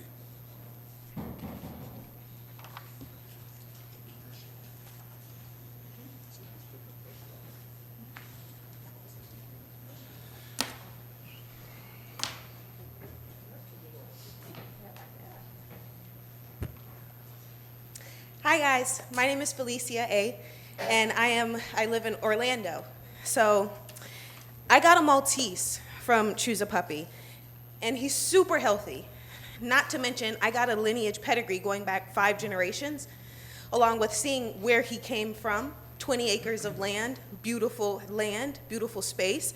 So I just wanted to acknowledge that. I've worked for the store as well for about 3 years now. And Nick and Crystal are really, really good bosses.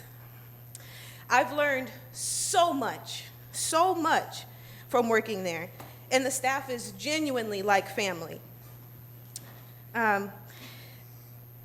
This establishment is very, very important, and it's gained a very important part and piece of my heart. And I've really grown as a person through my experiences of working at the store and interacting with different employees and different customers. And my lifelong dream has always been to get into beauty and fashion, and working at Choose a Puppy has given me the opportunity to save enough money to afford schooling and to make that dream a reality. So please, please, please, vote and allow Choose a Puppy to stay in business selling puppies so that other people like me, have the opportunity to take home not only a furry friend and a family member, a healthy, happy family member, but also work there and learn all of the different skills, life skills, that we need to pursue our dreams as young people. Thank you so much for hearing me. And do I have some more time? Okay, so I'm gonna use this time that I have. I've seen the owners, the employees put their blood, sweat, and tears to make sure that these puppies are in tip-top shape, from before they even got there to the time they walk out of that door, to the consumers that they reach out and we do daily calls to check on them to make sure that the puppies are transitioning well. So before you put a label across the board, do the homework, and before you call them a substandard whatever, look and see the actual care that has been put into this before you do a generic, because there's good and bad in everything. And I must say, with everything in me, that we are the creme of the crop.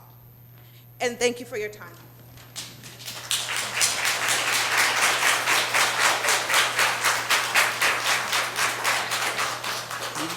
You might have a future in communications.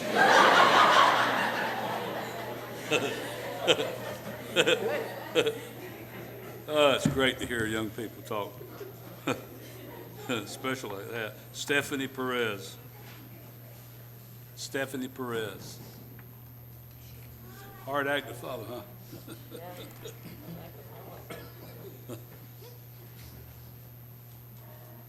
Hi guys, how are you? So I'm Stephanie. I purchased a red bone coonhound puppy from Choose a Puppy 2 years ago. Closer? Or raise your voice a little bit. Okay. So I purchased a red bone coonhound puppy from Choose a Puppy 2 years ago. Choose a Puppy is a great store. It is clean. My dog is beautiful and healthy. A bit ditzy, but I love her all her pieces either way. She had all of her shots. She had been seen by the vet before I even had taken her home. I recommend to lots of people to go there and to get their puppy. I believe the store should be allowed to continue to sell puppies. And I don't want to get emotional, but I wouldn't have found her if it wasn't for them. I didn't know she existed or that type of puppy existed. And I genuinely love her, so I am grateful to you guys for helping me find my family, because I love her. Thank you. Thank you. All right, Gabriel Gomez.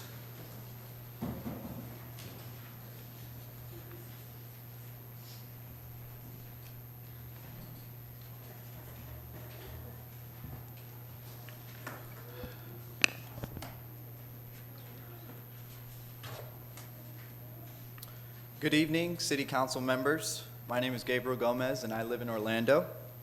I am here on behalf of Orange County Commissioner Emily Bonilla to urge you all to uphold the County Retail Pet Store Ordinance as approved by the Board of County Commissioners. Commercial breeders, also known as puppy mills, profit by producing large numbers of puppies as quickly and cheaply as possible. Dogs receive minimal veterinary care and are forced to breed nonstop, even if they are sick, weak, or have serious hereditary issues that could be passed on to their offspring. Here are a few more reasons why this board should let the pet retail store ordinance approved by Orange County stand as is. Sick animals and pets are a public health hazard to our citizens. I don't need to remind you all that COVID-19 began as a zoonotic virus. Pet stores engage in predatory lending with high interest rates to sell dogs that may not be healthy. And emotional stress is taken on by pet store shoppers who lose a recently bought pet because of illness. Local ordinances prohibiting the retail sale of dogs and cats are consistently upheld by local and federal courts despite challenges from the retail pet industry. The county's ordinance was put in place to protect our citizens, our pets, and stop animal cruelty from being imported across state lines. I implore you, on behalf of District 5 Commissioner Emily Bonilla, to uphold the Orange County Retail Pet Store Ordinance as approved by the Board of County Commissioners. Thank you for your time today. Thank you. Kiana Fonseca? I don't know if I pronounced that right, but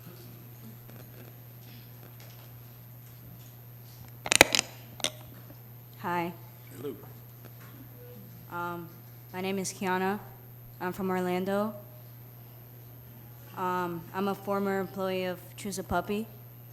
Nick and Crystal gave me the wonderful opportunity of working with something that I love. Their number one priority is the wellness and health of the puppies. And what I saw at Choose a Puppy was that they treat all puppies with care, love, and kindness. They should be allowed to stay in business because people have every right to decide whether they get a puppy from a breeder, shelter, or a pet store. Orange County has no right to force its ordinance onto the citizens of Ocoee. Please know that Choose a Puppy is one of the places where families can find a pet for their loving home. I know that the people that want to shut the puppy places down mean well, but they don't know that the love and care that Nick, Crystal, and their employees have for the puppies. That's why everyone with the teal shirts believe they should have an exemption from the ordinance that has been forced upon us. God bless and thank you for your time. Thank you. Tasima Foster.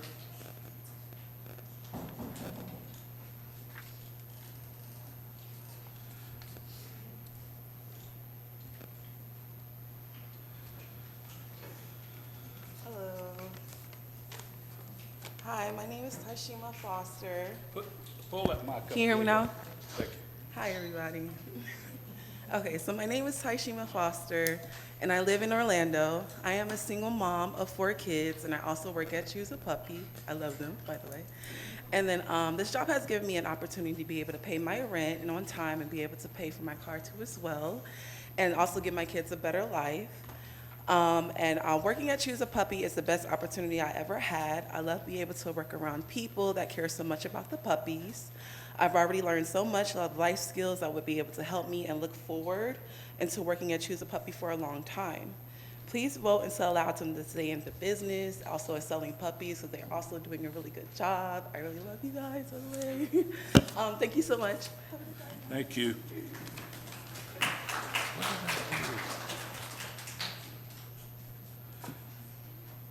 Oops. Michelle Chapman.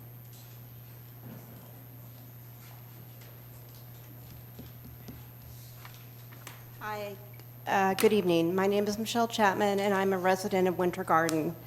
I just wanted to make a few points since most of what I plan to say has already been said by others. I do support the Orange County Ordinance. If you follow that, hundreds and hundreds of people emailed and spoke in support of that ordinance. Everyone sitting in this room had the opportunity to share their opinion, and I recognize quite a few people. Another factor to keep in mind, the majority of the green shirt people are likely paid compensators of Choose a Puppy as opposed to consumers. I understand several of the people commented they have purchased dogs, but please bear that in mind that these are not necessarily consumers of the store. There's been a lot of discussion about conducting homework and research. Well, I too did some online research because we live in an age where there is transparency and information available for anyone that takes the time to look at it. And I spent some time looking at Yelp, and in case you're unaware, Yelp is a website that allows people to leave reviews about businesses. Businesses are not able to alter or delete any of their reviews. And if you want to see some eye-opening reviews about Choose a Puppy, I suggest you look at the 8 pages of reviews, because I did. And the majority of these reviews from what I saw, gave this business 1 star. The common thread that I saw on the reviews talked about sick puppies, a lack of transparency from store employees, exorbitant pricing, and predatory lending. These are not business practices we should condone or defend in our community. Please know that as a West Orange resident, I do not wish to see this business go out of business. To the contrary, I would be more than willing to support them if they offer supplies or services for pets or adopt a more humane adoption model. As has been stated earlier, over 80 communities and counties in our state have adopted similar ordinances. This is not a novel or rogue idea. The time has come, and all stores in our county need to abide by the ordinance that was previously passed. I respectfully ask you to please honor this ordinance, which was supported by hundreds and hundreds of citizens and consumers in our county. Thank you very much. Thank you. Christina Spillane.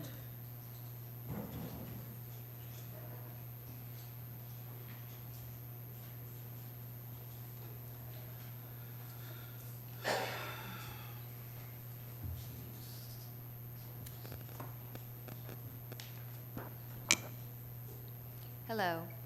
Thank you for allowing me to speak.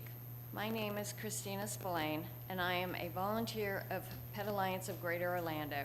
Part of my duties are to maintain the cats and kittens up for adoption at the Ocoee PetSmart. At the first hearing, there was some question as to what the Ocoee PetSmart did in regards to the animals that they have there. They adopt them out, and they are all from Pet Alliance, and the people that come in are very happy that they get good, healthy animals.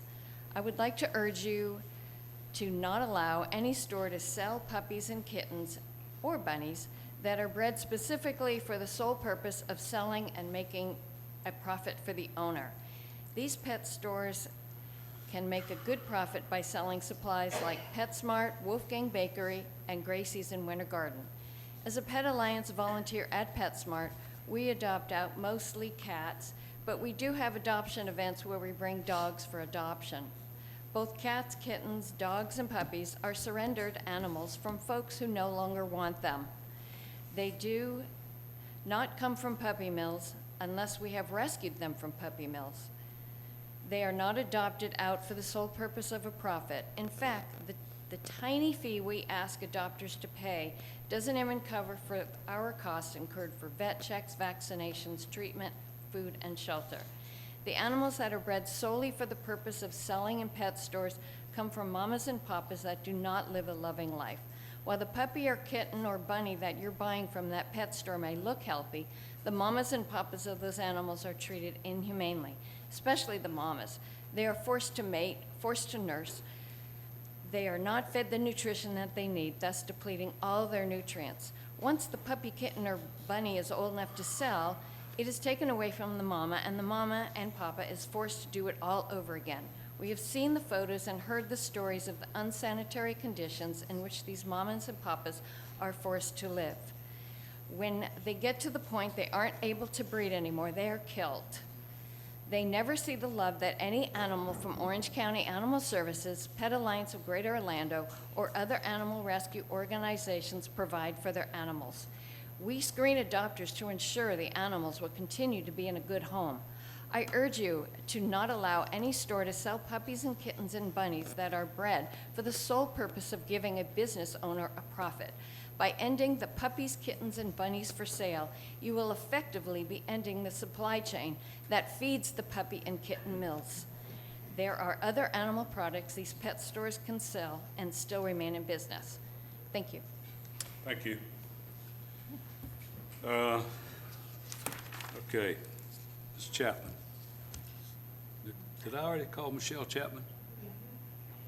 Oh, okay, thought so. I've lost your paper, so. Huh? I don't know where it went. Did you take it? I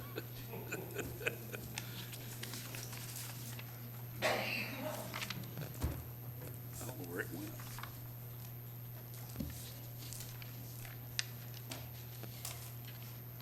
Crystal. Okay. Good, okay. Hello, my name is Crystal Gristera, and I am the owner of Choose a Puppy, 11167 West Colonial Drive in Ocoee. A little about me. I was raised by a single mother along with two sisters from an early age. My mother instilled in me a strong work ethic and morals. Do unto others as you would have them do unto you. This was a saying that my mother repeated every single day. My mother is and has been a police officer, climbing her way through the ranks, and is proudly the first female officer on her force and the first female sergeant on her force. My mother, 20 years later, remarried to a now retired police officer who was also a sergeant. Both instilled in me high morals and a very hard work ethic, which is why I work hard to uphold my staff and my breeders to the highest of standards. My husband and I have more than 15 years of experience in the pet industry in multiple states. In fact, my husband and I met at a pet store when we were teenagers. We are both dog trainers, and my husband is also a dog groomer. We have both worked and volunteered in all aspects of the industry, both on the rescue and retail side. We both, with our collective experience in retail, pet breeding, fostering homeless dogs and cats, veterinary care, dog training, and pet grooming, we bring a well-rounded framework to Choose a Puppy. Through the years, we have donated our time to rescues and animal shelters in the state of Florida and other states to teach staff and volunteers how to groom and train homeless dogs so that they are more adoptable. When we first moved to Florida, we selected Ocoee to put down our roots to start a business because we love how welcoming and pet-friendly it is. And the area is also a great place to raise kids. In fact, since Choose a Puppy opened in 2018, we are now the proud parents of two young sons, 3 and 1 years old. Along with chasing our two children and running Choose a Puppy, my husband and I are also co-founders of a nonprofit pet rescue devoted to helping find homes for local homeless dogs and cats. And we have been able to expand our local community services with the assistance of volunteers, foster homes, and the help of local veterinarians. Our nonprofit community service success would not be possible without Choose a Puppy. Choose a Puppy employs approximately 30 to 35 people at any given time, including throughout the COVID crisis in 2020, when unemployment reached an all-time high in this country. The COVID crisis meant that some of our employees, as you heard them speak, became the sole providers in their households for many months. Our staff's jobs are not easy. We need individuals that have a strong work ethic and care deeply and passionately for our puppies. The days are long caring for our puppies and with the demands of the public in a retail setting. Our staff consists of approximately 70% women and 55% minorities of all ages and educational backgrounds. Some never finished high school, others have college degrees but couldn't find a job in their field. Some come from difficult childhoods, and some have no family at all. But together, Choose a Puppy is a family. We have wonderful employees that for the first time in their lives have been able to afford and are able to do things that they have never dreamt possible. Things like paying off student loans, buying their first car, being able to afford to buy their kids new school clothes, taking their children on their first ever family vacation, helping struggling older parents with rent or groceries. And together, we celebrate each of these achievements and milestones with each other as a supportive family, growing together with the business that we have all dedicated ourselves to. We are grateful that many of the commissioners and the mayor have taken the time out to come and visit the store so that we could show you all of our protocols in caring for our puppies, as well as the transparency that we offer to our clients when they purchase a puppy from us. We have always strived to go above and beyond the minimum requirements of regulations and to offer our customers a more open and comfortable pet purchase experience. This approach to our business has proven successful, and I am proud to say that we have found homes for more than 6,300 puppies since we opened in 2018. That's more than 6,300 puppies in 3 years. Each year, as we become more firmly established in the community, we have repeat customers adding second and third dogs to their families and recommending us to their friends and neighbors. Are we perfect? No, not by any means. But every day we strive for excellence, and we strive to do better than the day before. I don't have it in my hand, but over there under my chair is a petition for 1,378 people that have come into our store. 68 of those are residents of Ocoee, 109 are residents of Winter Garden, as well as other Orange County towns. These are people that are petitioning and signing our petition because they want their voices heard over the noise of animal rights activists who want to push their anti-pet, anti-agriculture agenda. Thank you for your time. All right, here's the deal. I'm gonna let your husband speak now, and then after that, we'll go to the discussing of the ordinance. So, Can I just flip? I'm gonna, when we do the ordinance, then you can do the presentation when we're discussing the ordinance. You got it. Okay?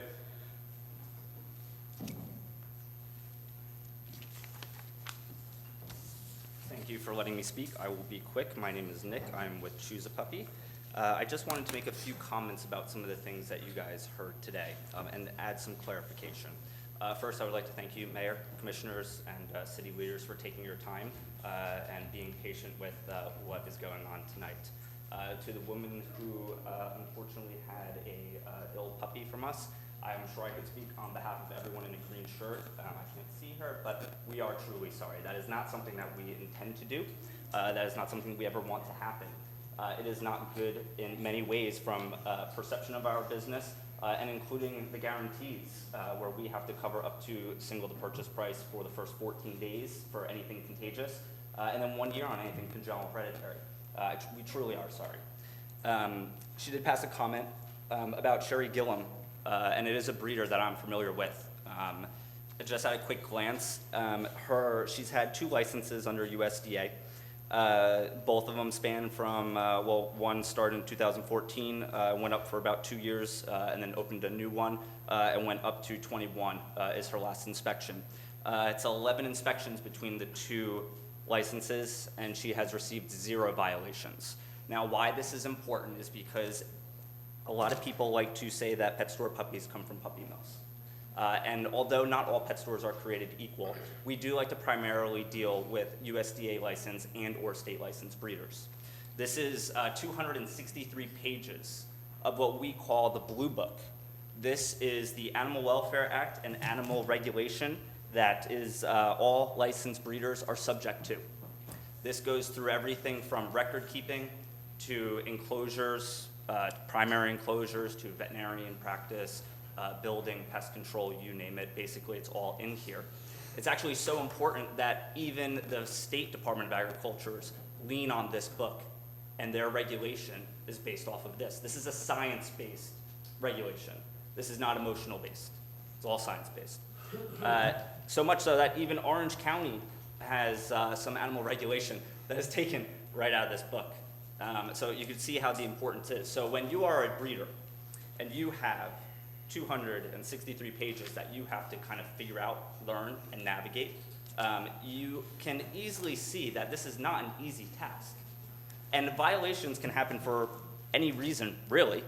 Do you know when you're subject to inspection through USDA that your inspections are surprised and unannounced? Do you know that when you are not present for the inspection, let's just say you're not home or you're not in the kennel, do you know that you're actually hit with a 2.126B violation that shows up on your report? You get a violation for not being there for your surprised unannounced inspection just by signing up. You'll hear people talk about that certain dogs in the kennel maybe need dental, but that's how far USDA actually goes into it. My last comment is Better Business Bureau, the rest of the reviews, we don't participate in any of that. That's not the form that we choose to communicate with our customers. And because of that, you'll see different ratings across all of them, but it's not that we're singling out Better Business Bureau. It is simply because that is not the form to handle it. Thank you for your time. Thank you. All right.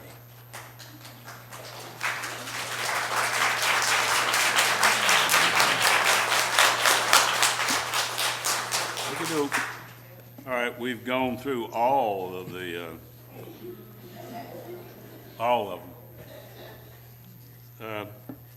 So what we're going to do now, we're going to address this second reading of ordinance regulating the retail sale of dogs, cats, and rabbits by pet stores. City Attorney Cookson. All right, this is an ordinance of the City of Ocoee relating to animals, enacting Section 3 of Chapter 43 of the Code of Ordinances of the City of Ocoee. regulating the retail sale of dogs, cats, and rabbits by pet stores, providing for severability, providing for codification, providing an effective date. Mayor and Commissioners, we had, in June of this year, Orange County adopted the ordinance that prohibited the retail sale of dogs and cats countywide. That would apply to businesses within the city of Ocoee if the city of Ocoee did not enact their own ordinance to regulate the same subject matter. Following the Orange County ordinance adoption, a presentation was given with respect to the Orange County ordinance, and this city commission directed city staff to look at drafting an ordinance that would follow the Orange County ordinance with the exception of grandfathering in the one retail pet store within the city of Ocoee that would be affected by the ordinance. We came back with an ordinance at the last meeting. There was some discussion at that meeting about possibly making some modifications with respect to the sale or the expansion of the business. We came back with two additional ordinances. One that would exempt, the exemption would go away once this particular business relocated or was sold. The second ordinance was an exemption would go away with the relocation or sale, except if it was a sale to a family member. So those were the options that we came up with for the ordinance. Those aren't the only options you can go with. You can choose to not adopt the ordinance at all, and then we would fall within the Orange County regulation. That would mean that this particular business would have to stop the retail sale of dogs, cats, and rabbits by July of next year. You could reject the Orange County ordinance altogether, which would allow this particular business to continue to operate and allow other similar businesses to come into the city and operate. There's a number of avenues you can go, and we're happy to take direction if there are any modifications to the ordinance as the city commission deems fit. Okay, I'm gonna, believe it or not, I'm gonna open the public hearing again. I'm gonna open the public hearing. Commissioner Wilson, you wanted to speak one more time, you said? No, I just, if there was any questions about the, All right. the If- structure of the ordinance and Okay. what it was really a very intensive process with the presentations from our animal services and health services. I Can just you- want to make sure all those things were incorporated in the deliberation, that's all. Okay, all right. We can, if we don't have it, will you send it to us and we can put it into the records? All right. Anybody else in the public? The owner part, I'd like to do after we just, I'll bring you up and let commissioners ask questions, if that's okay. Anybody else? All right, you and your husband come in.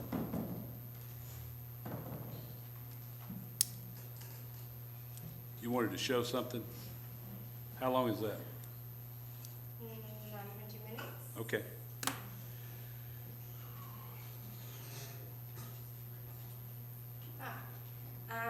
So this is just a few of the things that we have done in the city of Ocoee. We donate to the Ocoee Canine Unit. We do a free feed program, and we donate toys and other supplies to aid in training and stress relief for the canines. We were awarded a City of Ocoee Police Department Certificate of Appreciation for the work that we do with the canines. We continually donate to the Fraternal Order of Police District 7. We also donate to the Ocoee Fire Department. We donate to the Ocoee Cheerleading Squad. We also donate to the West Orange Cheerleading Squad.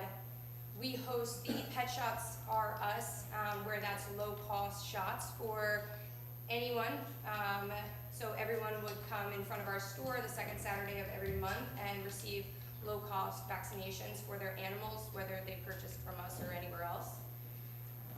We are a proud supporter of IAABC.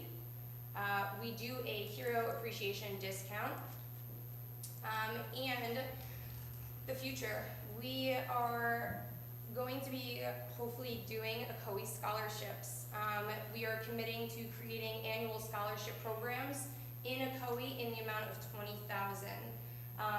The eligible students must be a resident of the city of Ocoee, Ocoee high school students interested in a college education and can demonstrate financial need. Okay, thank you. All right, now, questions from commissioners. Commissioner Brinson. Okay, there's been a lot of a lot of conversations, dialogue, monologues this evening, and I thank you, everyone. I really do love the fact that everyone's here engaging in this matter, regardless of what your position is. It's important that we weigh in as a community. It's important for us as a body, as I've said before, this non-judicial, with this quasi-judicial body that we are as a commission, to hear from you. So thank you for coming in. I have to say that home rule exists. Home rule lives. And for those who do not know what home rule is, it is the ability for municipalities to govern themselves. And I know many of you all are probably aware of the challenges that Orange County is having with the state of Florida. That, again, falls under the umbrella of home rule.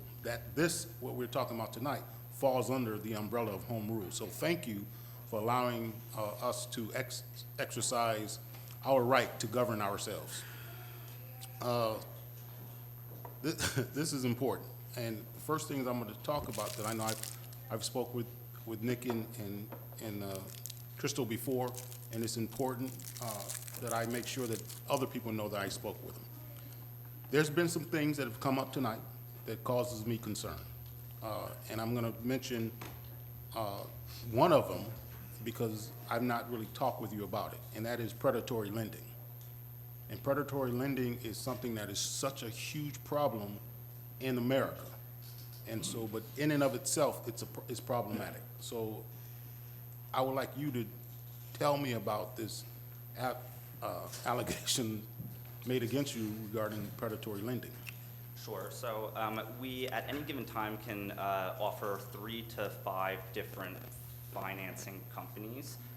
We stay away from the leasing because that was a big issue, so we decided to stay away from that. We will do other forms of financing, like people just using their credit cards. We'll take cash. We even accept cryptocurrency. When it comes to the actual finance companies, we originally had 5, and then we moved down to 3 currently. We don't have any control over the rates. We do not have any control over credit scores or how people were paying. And it's basically the process is like when they are in the store and they ask for different options, they can fill out each form. They could either do it from their phone, or we have iPad tablets that they could do it off of, and they will know rates prior. And they also have to sign an individual contract separate from ours for the puppy, which will go through all of that. Because it's a third party, we're actually bound to not verbally say anything other than provide them with the information and tools. Okay, so because I don't want you to go on and on. Yeah. So basically what you're saying is the contract is between the consumer and that lender. Yes, sir. And you have very little to do with the rates regarding that We have transaction. nothing We to have do. nothing to do with it. Okay. Yeah, yeah. It's based so upon the I was individual credits. concise with those. Yeah, sorry. Yeah. Yeah, and so this is 30,000 feet. This is where I'm at. I'm looking at this issue.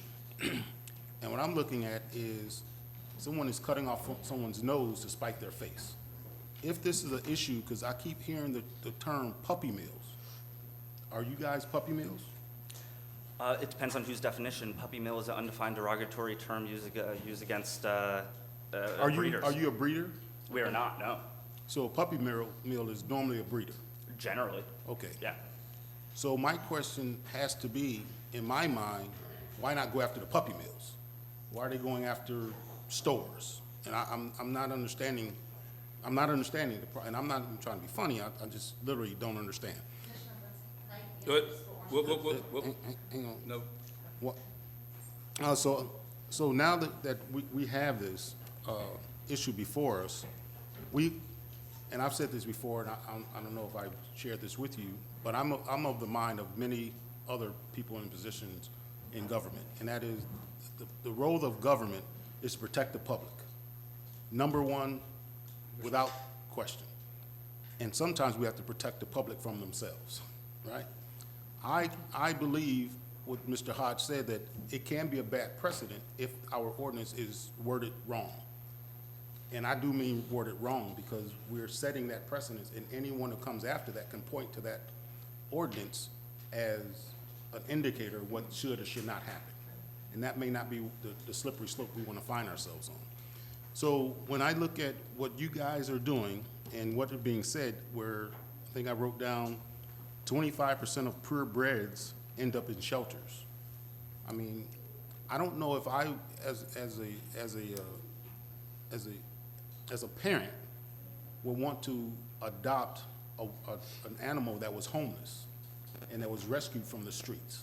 I just don't, because I don't know what triggers that dog will have to just go ballistic in my home. But I'm concerned about the history and the lineage of these animals, because I've seen it since I've been a kid. And I've seen, the ASPCA, all these horrible commercials they put out, and it's heartfelt, and they're pulling on my heartstrings. Are these animals being treated like that? That's one thing. Go after them. My question is, should Choose a Puppy be allowed to operate within the city of Ocoee? Because the Orange County ordinance, they're not forcing, I think someone said earlier that the Orange County is forcing their ordinance on us. They are not. What they're doing is pushing this problem down to the municipalities and allowing the municipalities to deal with it because they don't want to deal with it. And I think that's problematic because it's such a huge issue that's not regional, it is national. And so I think it's something that we need to take into account. So I'm going to ask a couple of questions, more questions, and then I'll be done. Well, I want, Commissioner Wilson, you have to come up to the mic. I know I go to Orange County meetings, they won't let you speak from the audience. So I've been there. I'll let you, so you can stay up there also. She can ask a question. You can move aside. Feel free to keep your distance. You can just, all right, I need you to just answer his. Yeah, and I just want to clarify specifically, and I understand that they're not a puppy mill, and I understand that the puppy mills largely aren't here in Florida, and this is something that is well documented. They are in the Midwest. There's only I think it's 96 USDA inspectors for every single breeder in the country. So essentially what the intent was of not just Orange Counties, but all of these type of ordinances that are the humane pet store model was to end that supply demand. All great criminal enterprises require a supply and demand. And to be the storefront for the puppy mill is basically what we did not want Orange County to be. And so, across the state of Florida, there's been many, many of these where, so the documentation of the business practices and where it's coming from, it's pretty solid out there. So I just wanted to make sure I was clear about that, where we come in. They're not a puppy mill. None of the retailers here are, but they're importing and they're selling, and it's a business model, I get it, but you import low and you in bulk and then you sell higher, and it's how you make money. Yeah, and I think that's a capitalistic society in which we live in. I just wanted to explain though what the. All right, well, that's all I've heard is puppy mill and everything I got too, so. Yeah, Okay, I just want to let you know, when we got to do it at the mic too, where it records. No, you can stay up there on the back till we get through with this if you want to, because I don't know if you want any more, but come on back up. Yeah. Let the commissioner finish. Sorry. And so I also have to say this. I think it's a little bit of far reach when some organizations out there are self-serving when they say don't buy pets from pet stores. Because even when I was growing up, where I grew up, pet stores existed. So if I don't get my pet from the pet store, that has a huge amount, I mean, you had 264 pages of just one document of regulations, and, which means you're a regulated industry. So now that you're saying I can get my pets from someone who has a dog in their backyard that has a litter, someone that, you know, doing business, or, you know, it gets my animal for someone that's not regulated. So I'm kind of curious as to why that is as well. And I'm not saying you have the answer, I'm just on my soapbox right now because I'm kind of confused. In any, in any transaction that we have, they have the Latin phrase of caveat emptor. You know, buyer beware. Really? We have to take that into consideration. But your organization, your store, Choose a Puppy, how are you handling when the product that you're selling comes back defective? Can you ask that question again? Yeah, how are you handling when the puppies or animals that you sell come back and they're sick? So Florida has a lemon law, and that Florida lemon law is statute 828.29, in which case the client must take the puppy to the vet within the first 14 days to keep them within Florida state law. So if there is a contagious illness that is diagnosed by a licensed veterinarian stating that the puppy was unfit for sale at the time of purchase, that client has 3 options. They can return the puppy for a full refund, they can return the puppy for a replacement puppy, or they can keep that puppy, treat that puppy, and receive vet bill reimbursement up to the purchase price. They also get the same 3 options for the 1 year on anything hereditary or congenital. So refund, a replacement, or again, keeping, treating, and being reimbursed up to the purchase price. So you sell puppies? I sell puppies. Do you knowingly sell sick puppies or animals at all? No, that wouldn't make any sense because again, I'm liable up to the purchase price for vet bill reimbursement, or the client can return the puppy for a refund. So knowingly selling a sick animal is basically saying, I give you permission to badmouth me. Why would I do that when most of my business is based upon word of mouth? Okay, because I've spoken with many people on this, to include the state. A lot of emails we've been receiving, and I've read through most of them. But most of them are saying the same thing: puppy mills this and puppy mills that. My concern is doing what's best for the city of Ocoee, and it's a tough place to be because I love animals, I love dogs, and I love cats, but I understand that there's a group of people out there that, you know, it's strictly for profit. They're profiteering off the sale of animals. You know, it's kind of a situation where I'm looking at you and I'm like, if you can agree not to buy from those puppy mills, then you got, and it's almost like I'm like that far from being like that. We do vet our breeders. We vet our breeders, we check into our breeders, and if a breeder does have any sort of violation, that breeder is immediately cut off and put onto a blacklist.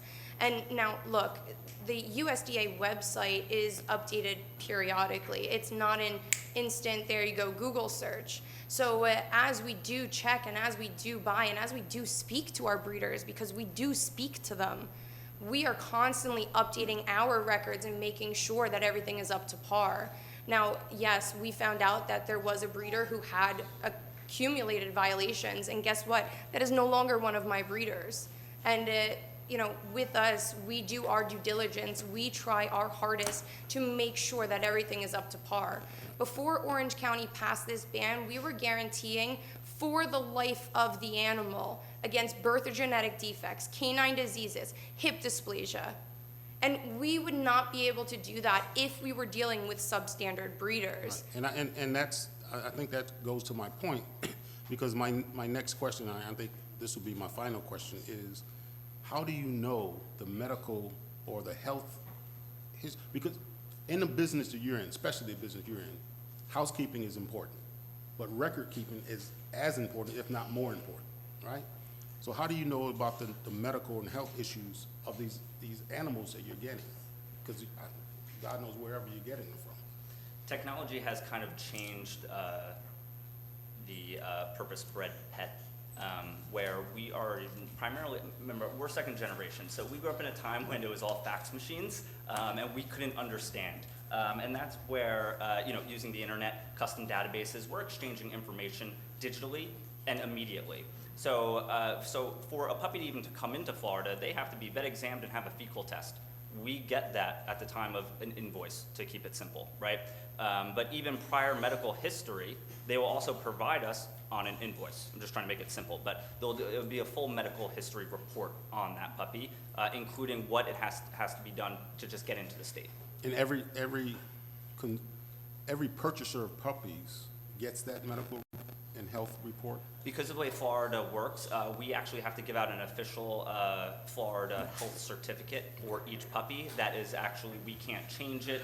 We have to get it from the Florida Department of Agriculture. So what we do is our custom system, the staff, and they'll laugh because it's an every week thing, they'll transfer the information from the breeder's medical history report into our system, and then we're able to print contracts, health certificates, everything. Okay, thank you. Yeah. Commissioner Wilson. I don't know if there's too many questions I have to ask after Commissioner Brinson asked them all. Last thing I want to do as a commissioner is to close a business down in our city for reasons that maybe we don't have the experience in. Businesses are very important to us here.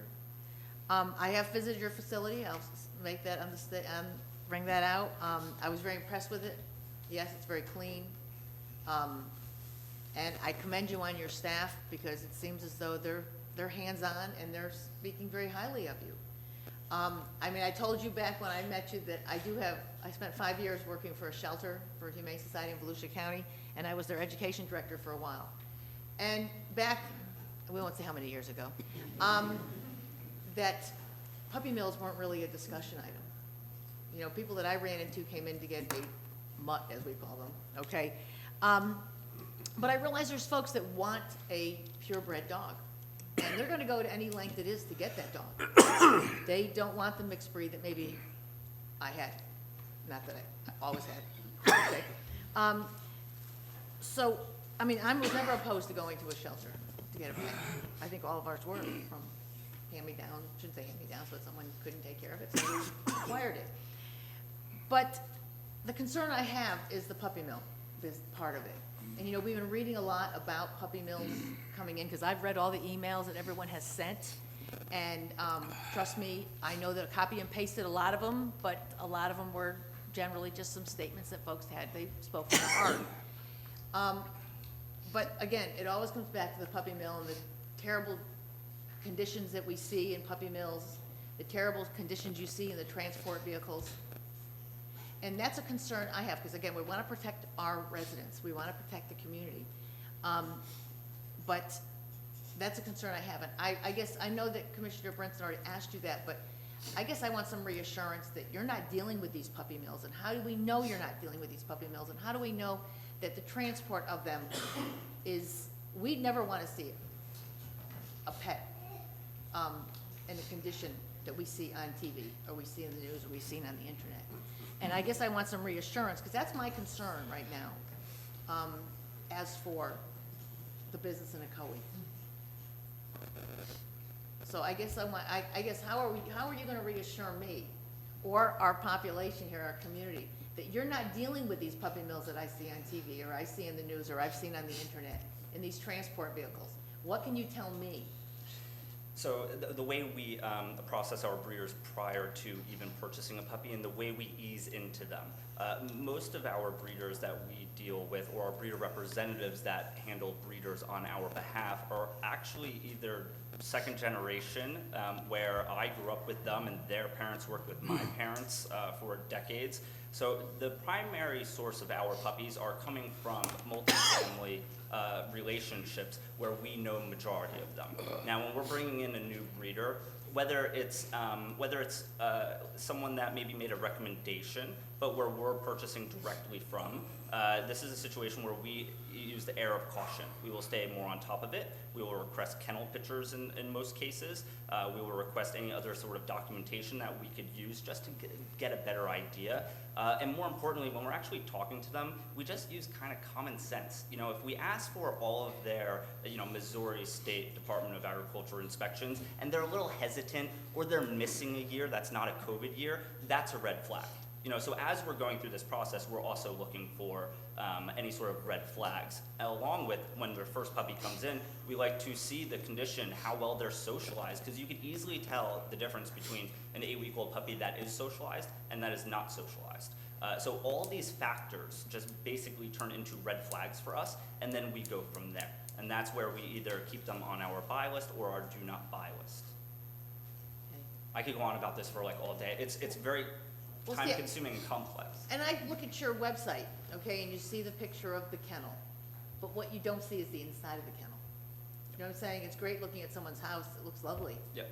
But you don't know what's inside that house. Of course not. So on our website, we want to protect our breeders' privacy because animal rights activists, just like they would go around to the review sites and just say that we're a puppy mill and all of a sudden we'll have influx of bad reviews, they will actually take images from our websites and actually try to use it against us. So in order to protect our breeders, we are not going to show some of those intimate details. But we do have a breeder system that is custom and unique to us that I actually started building under my parents about 12 years ago, where we will actually show inside of kennels, family pictures, even breeders taking pictures with me, for example, or Crystal when we're actually out in the kennels. So there are certain things publicly, we have to protect our breeders and the privacy because there are some people that will cause harm. Okay, again, I think that Commissioner Brinson really did ask a lot of the questions that I had, so. That was wonderful. No, thank you. Thank you. Save me the pressure. And I will just throw this in, I do appreciate Commissioner Brinson speaking about home rule, because if no one knows what home rule is, we love to speak about home rule here. We usually only have to fight with state legislators regarding home rule, because they like to come down and tell us what we should do here. And I guess I didn't realize that we were going to have to deal with the county, because I think that we should all work together and not separate. That's not the problem. And home rule is near and dear to my heart, because what happens is we get, and I'll just throw this in, I'm sorry, unfunded mandates, which means things that cost you because someone in Tallahassee decided they wanted to make that decision. So please, all you well-spoken folks out here, well-spoken or not, you can write, speak. This is where you need to follow up and speak to your legislators about things. You come here and speak to us, speak to everyone else about what you feel very concerned about, what's near and dear to your heart. It's very important. So thank you. So I got off my soapbox. You through with? Yes, thank you. Mr. Fersen. You said before that you don't deal with Better Business Bureau, you don't work through them. Why is that? To be honest, since yesterday, I've been hearing more and more about this. Maybe this is a generational thing, but I find no use in using a private third party to handle complaints. I'm actually kind of confused, like, are they trying to be a government agency or just a review site? So we don't discriminate just against Better Business Bureau. We don't respond on any review site, and we encourage all of our clients, past and future, to actually just contact us directly, so we could either solve a problem or help them with whatever their needs are. Okay. They're the yardstick that communities use to determine whether a business is good, bad, or average. But anyway, there's dozens upon dozens of complaints and comments on the Better Business site regarding you, and all of them are unanswered. So your answer to not working with them explains that. But have you answered these individuals that have made these comments and complaints individually? As long as they've contacted the store, 100%. Now, I don't know all the names, because for whatever reason last night when I was looking at our Better Business Bureau, they changed our F rating to an NR because they're either not rating us or, again, I'm not 100% sure. But the more I read about Better Business Bureau, it's more of an opinion. They even say that in the way they rate businesses. It's the opinion of BBB. But as long as a client contacts us, we will always follow through completely because, again, we're bound by regulation. It would be worse for us not to. How many refunds have you given to your customers in the last few years? That's a good question. I do not have those stats, unfortunately. 1, 2, 100? Definitely not 100. Maybe half a dozen to a dozen. It also depends on situations. Okay, and you readjust billing and things of that nature as well? Define billing in this situation. Well, there's a lot of complaints about predatory lending practices and everything.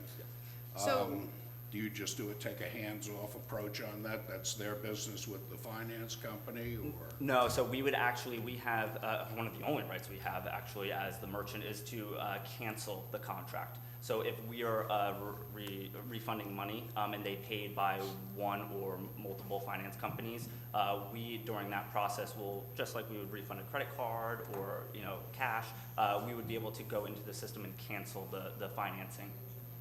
Okay, that's all I have for now. Commissioner Oliver. I got a friend that owns a wrought iron business. He left corporate America to install fencing. And one of his biggest sellers was wrought iron fencing around homes. And as he started installing these wrought iron fences, he started noticing a lot of imperfections in the materials. So he decided to take a trip down to Mexico, where they were actually creating the materials for his business. And he found several flaws in their processes.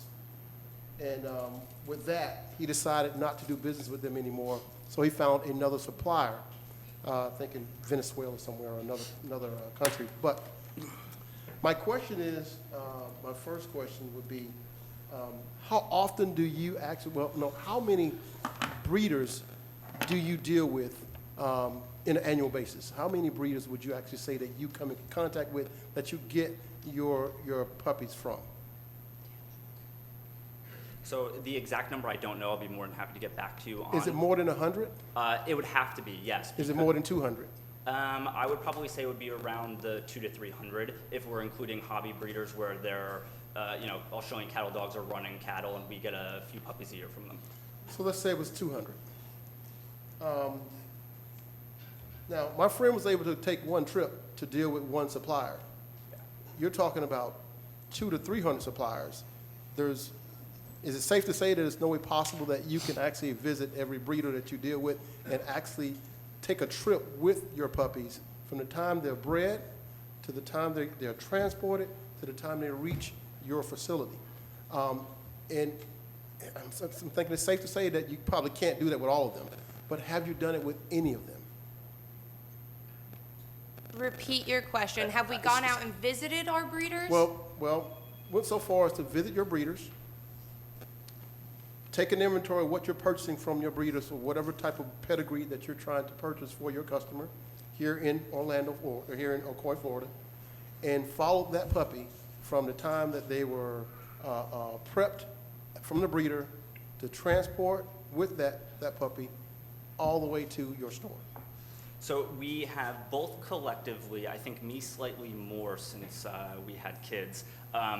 We have done all of that, both of us. I've done a little bit more during that process. The only thing that I did that is different from what you're saying is I actually wasn't on the licensed and inspected transport ban. I actually traveled separate from that. But some of these breeders, so maybe like 6 months ago, I was out at one of our breeders and breeder representatives. I've grown up with her. I actually stay at her house.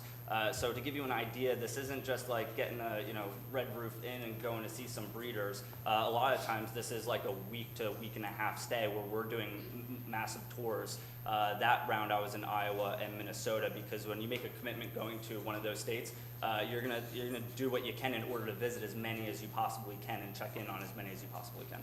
Now, I must say that, yes, I have visited your facility. I was very impressed by the cleanliness of the facility. I was also impressed by the level of expertise that the employees exhibited when it came to handling the puppies as well as dealing with your customers and the customer service when I saw that. However, I do have some concerns. I think we talked about the predatory lending practices that I've read about in some of the consumer reports. For one, if I purchase a puppy and say the puppy dies within 14 days or whatever, so I think you mentioned that. You mentioned that I can bring that puppy back for a full refund. So it's not a relationship between me and the finance company. So now you're saying that you're stepping in that role. So it's not a hands-off approach that you're saying. Because the impression I was getting is that when you're dealing with the finance, that's between the customer and the finance company. So now you're saying if something happened to the puppy, you're telling me that now you get involved in that process as far as a refund is concerned. Yes. So part of the reason why we just can't offer every bank and have an application for Chase or TD or Wells Fargo is because of state laws that are regulating our type of business. So there's only a few different types of banks that will kind of go into that business model for themselves and allow that flexibility. But yes, in that situation, we would take the puppy back. In, well, that specific situation, we would not take the puppy back. It would be at a vet at that point, but you would get your money back as long as it fell within the Florida state law. So you'll get the money back, but then it's up to the customer to settle out with the finance company who shelled out. No, we cancel the contract in that situation if they opt for a refund. Most clients do opt for a replacement puppy. It's kind of rare that a client will actually opt for a full refund in most scenarios. So that's where the second option of an exchange will come into play. But no, if they opt for a full refund, then that's where we would cancel the contract. When it comes to dealing with the Better Business Bureau, you mentioned that you decided to opt out from dealing with them, but you also mentioned that you also rely heavily on Yelp, which is a internet-based kind of like a rating system for a lot of businesses. Maybe food or cars or whatever it may be. So you use Yelp to measure yourself based on those reviews. But the Better Business Bureau, I think that from my perspective, would be a more reputable measuring entity when it comes to consumer protection and consumer affairs as it pertains to the purchasing of goods and services. So, and as I've looked out on the Better Business Bureau and looked at, you have no rating there, so complaints, but based on the amount of times you respond to those complaints determines your rating with the Better Business Bureau. Yeah. So by not responding, you're actually hurting your business or hurting your reputation with the Better Business Bureau by not responding, and that gives me pause. So I'm really concerned about that. May I clarify real fast? Either I misspoke or we misunderstood each other.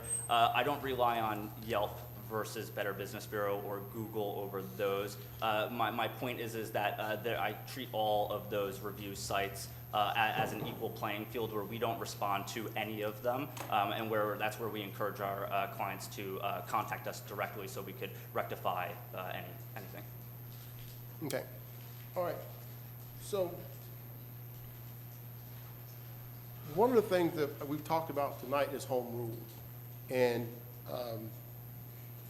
one of the things one of the issues I have here is this. We talked about home rule, and we dealt with COVID last year, that first variant of COVID, and we did not utilize home rule in the COVID crisis. We waited on the state and the county to give us direction, and we followed the county and we followed the state when it came to COVID. So there was no home rule when it came as far as the city of Ocoee was concerned. We didn't say that here's the steps we're going to take. We're not going to wait on the county. We're not going to wait on the state. We're going to do this, and this. We didn't do that. So far as I'm concerned, if we're going to mention home rule and how we rely on it and how we believe in home rule, which I'm a believer in home rule, but you can have it one way or the other. You can't not say, well, I'm going to use home rule now in this particular situation, but I decided not to use it in the other situation. Either we're gonna govern ourselves or we're not gonna govern ourselves. That's leadership. That is about leadership. So when it comes to that, I have mixed emotions when it comes to home rule, because I have a road right now that is used as a drag strip next to a park in a school. And I was told I couldn't get speed bumps or speed tables on the road because FDOT says we cannot do it. But it's in the city of Ocoee. It's our city, it's our children, it's our park, it's our school. So where was home rule when it was time to put the speed tables in then? And we had the money to do it. I have a problem with that. That's problematic for me, personally.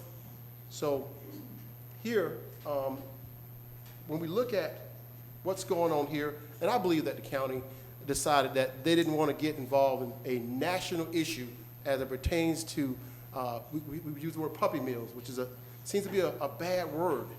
And from by all indications about what I have read about puppy mills, yeah, it seems to be depicted as something really, really bad, where you're taking animals and you're putting them in situations and living in situations that is that's unlivable, and they are dealing with diseases and all kind of different malnutrition, and then they're shipping them out to pet stores. So now, talking about puppy mills, which are the breeders, versus the pet stores that sell puppies. In your case, I'm pretty sure you didn't wake up every morning, you're not going to wake up every morning and say, you know what, I'm finna go buy some bad puppies and I'm going to just sell them for whatever kind of profit that I can get. I don't get that from you. That's called malice. That is premeditated. A premeditated action that says, I'm going to wake up today and I'm going to go find the worst puppies I can find for the cheapest price I can find, and I'm going to transport them here to Florida, and I'm going to go ahead on and I'm going to sell them to the highest bidder. I don't get that as an indicator of your business.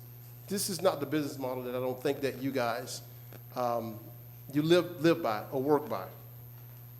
So again, as I do have some pause as it pertains to breeding and puppy mills and how those puppies get from where they start to where they end up, I have problems with that. And it seems to me to be a national issue.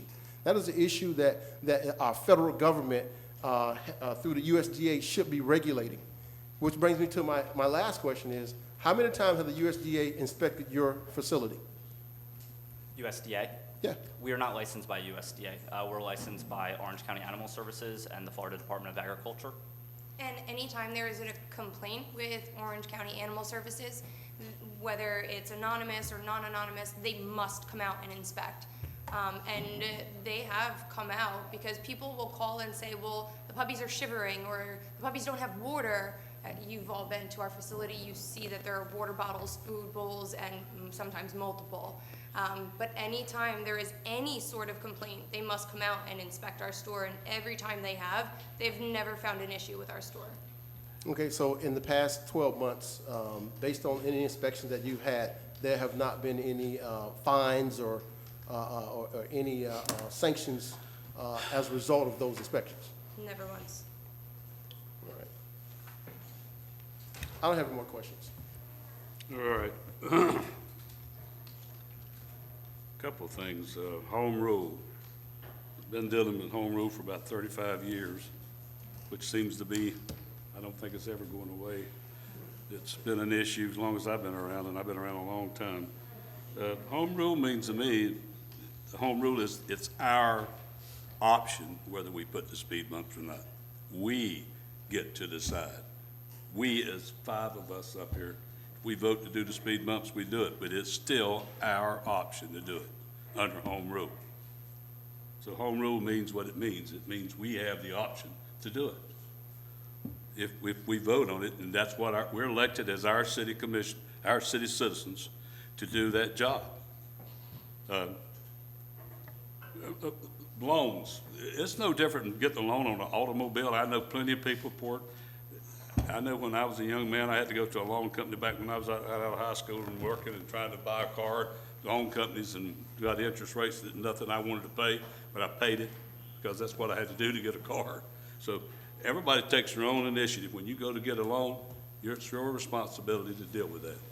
So that's where it is, and they loan you money when you go buy something, that's where they get it at. You go to the appliance store, you go to the TV store, you go to car store, it's the same thing. You gotta answer to what you buy. You gotta pay. If you don't pay, then you gotta figure that out. So that's beside the point. I will tell you that my daughter, years ago, and husband bought a D Bordeaux. You know what that is?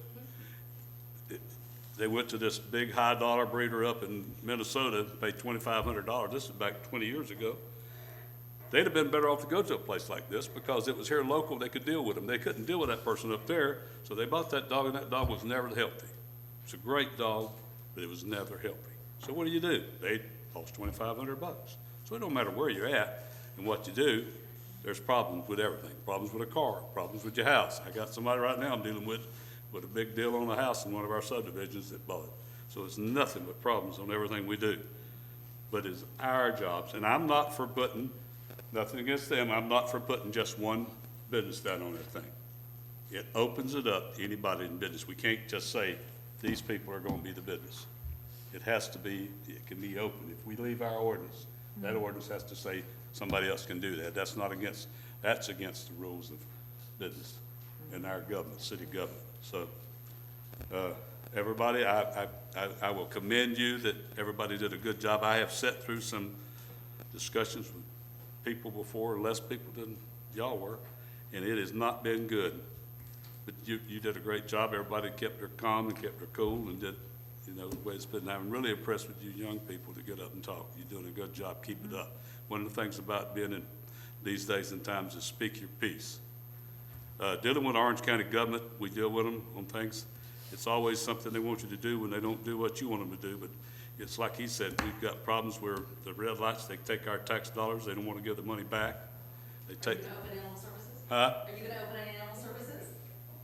Hey, listen, we tried to do our own, but we pay you tax dollars for that. I didn't talk a while ago, now's my time.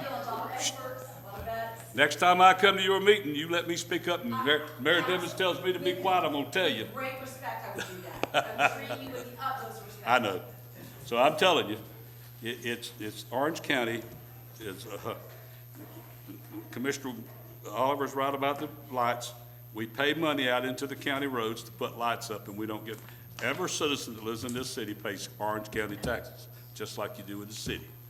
But you can't say anything to them, because they don't count that.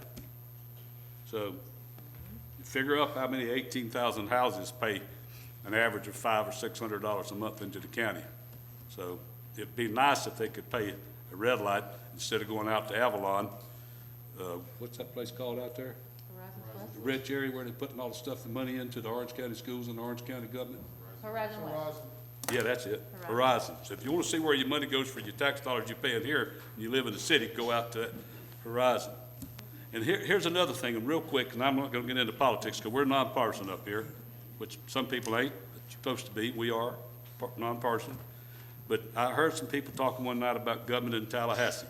It's what you vote for is what you're going to hear. Same thing down at Orange County. You vote for them people, that's what you hear. And if it's the side that they want this done, it's that side. You go to the legislator, it's that side. But we sit up here, we're nonpartisan. We're not supposed to do any of that stuff. But it gets done to us all the time. So that's another issue. I got beat up on all kind of stuff, and I got these emails that come in on this, and I didn't read them because I know what they are.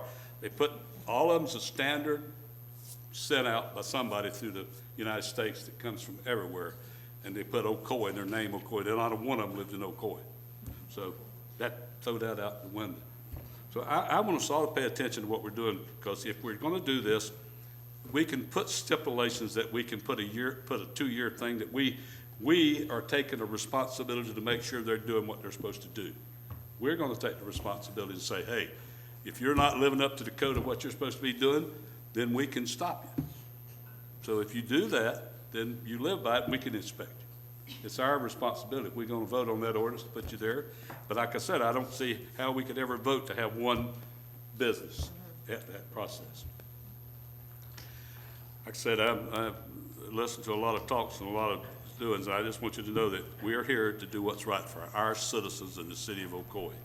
It's your city. The ones of you that live here in this city, we're here to represent you, and that's what it's supposed to be.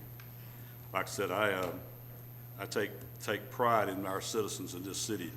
All people, somebody said earlier, how many of you have pets? Well, I don't have them. I got 11 grandchildren, I call them up. But I also had a cat for 20 years.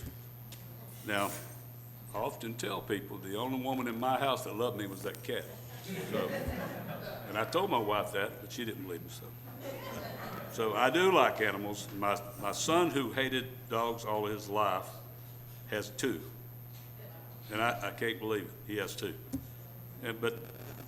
So let's all think real hard here. We're all trying to be in business. We're a local place, local businesses. Nothing wrong with the county doing that. Like I said, I didn't know it was a 4-3 vote. I thought it was 1 dissent vote, but it don't matter. It's still home rule, folks. We get the choice, and that's what we're 5 up here for. So we're gonna take a 5-minute break, and then we're gonna come back and vote. Okay, I won't say I can't. I was just gonna say, before you hit the I gavel. done hit it. Okay, I know you hit it, but I'll just say this. Is it something we should be discussing when we come back with the city attorney rewriting the ordinance? Yes, we can Okay. talk about that when we come back. Okay, thank you.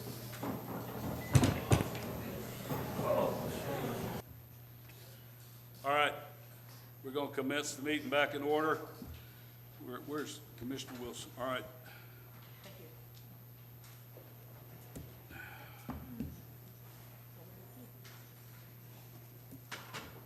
All right, discussion's on the table for the ordinance. For us? Yeah, for us.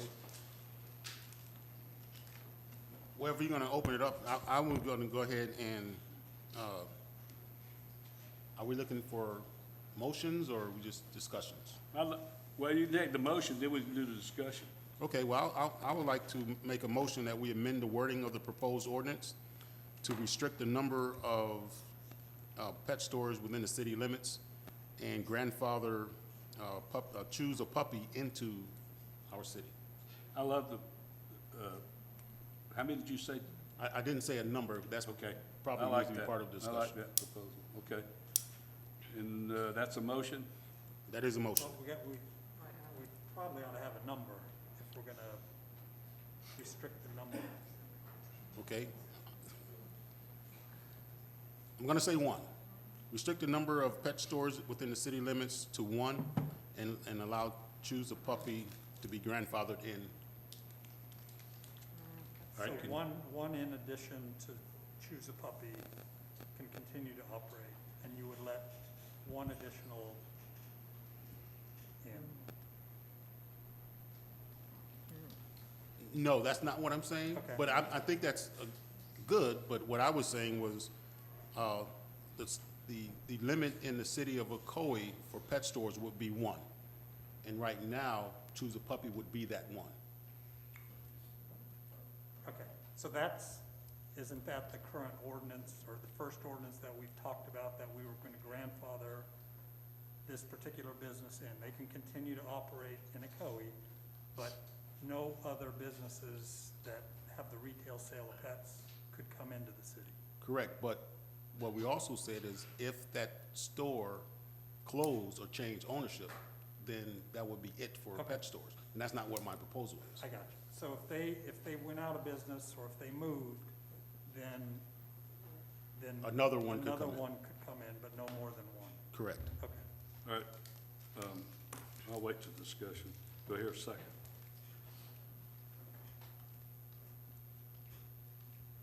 All right, that motion fails for the lack of a second.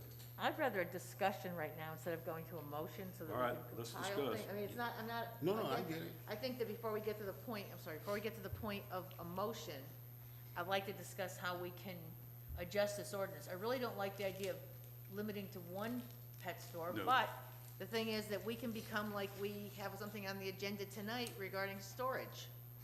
You know, we've got 12 storage facilities in town or something to that effect. That's what And that's a concern, you know, I mean, that's on the agenda tonight, you're all welcome to stay for that too. We'd love you to stay Please for the do. whole thing. We don't like to be alone. But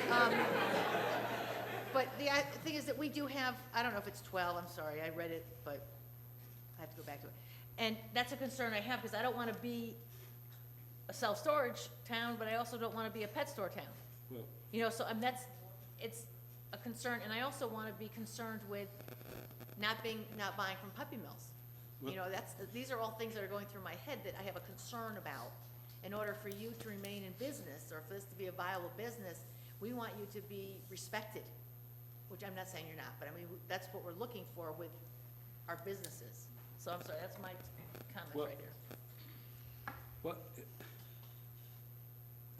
I don't have a problem with putting a limit, but I think we need to put a limit. I think we fix it where the other ones come in, but we have to set a number, because I think the total number with the county was 7, if I'm not mistaken, that it was in Orlando.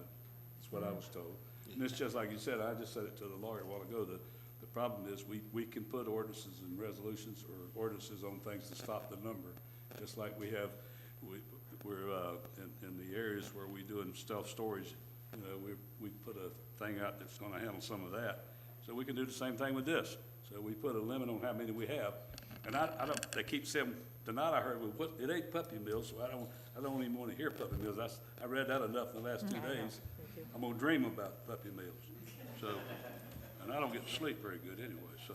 But I think, we'll finish the discussions with the other 2 commissioners, and then we'll talk about it. But I think we could put a limit, and maybe you put 2 or 3, and if the other one goes out, the other one goes out, then you know, you set a number that you can have, and then you don't have, because we don't want all 7 of them coming over here. Right, and I think that's the challenge, is we Yeah. don't want us to be the. Yeah, no. What Pet you store got, how many capital of pizza Orange places County. have we got, how many taco places have we got, how many, you know, so it's part of business. Okay, Commissioner First.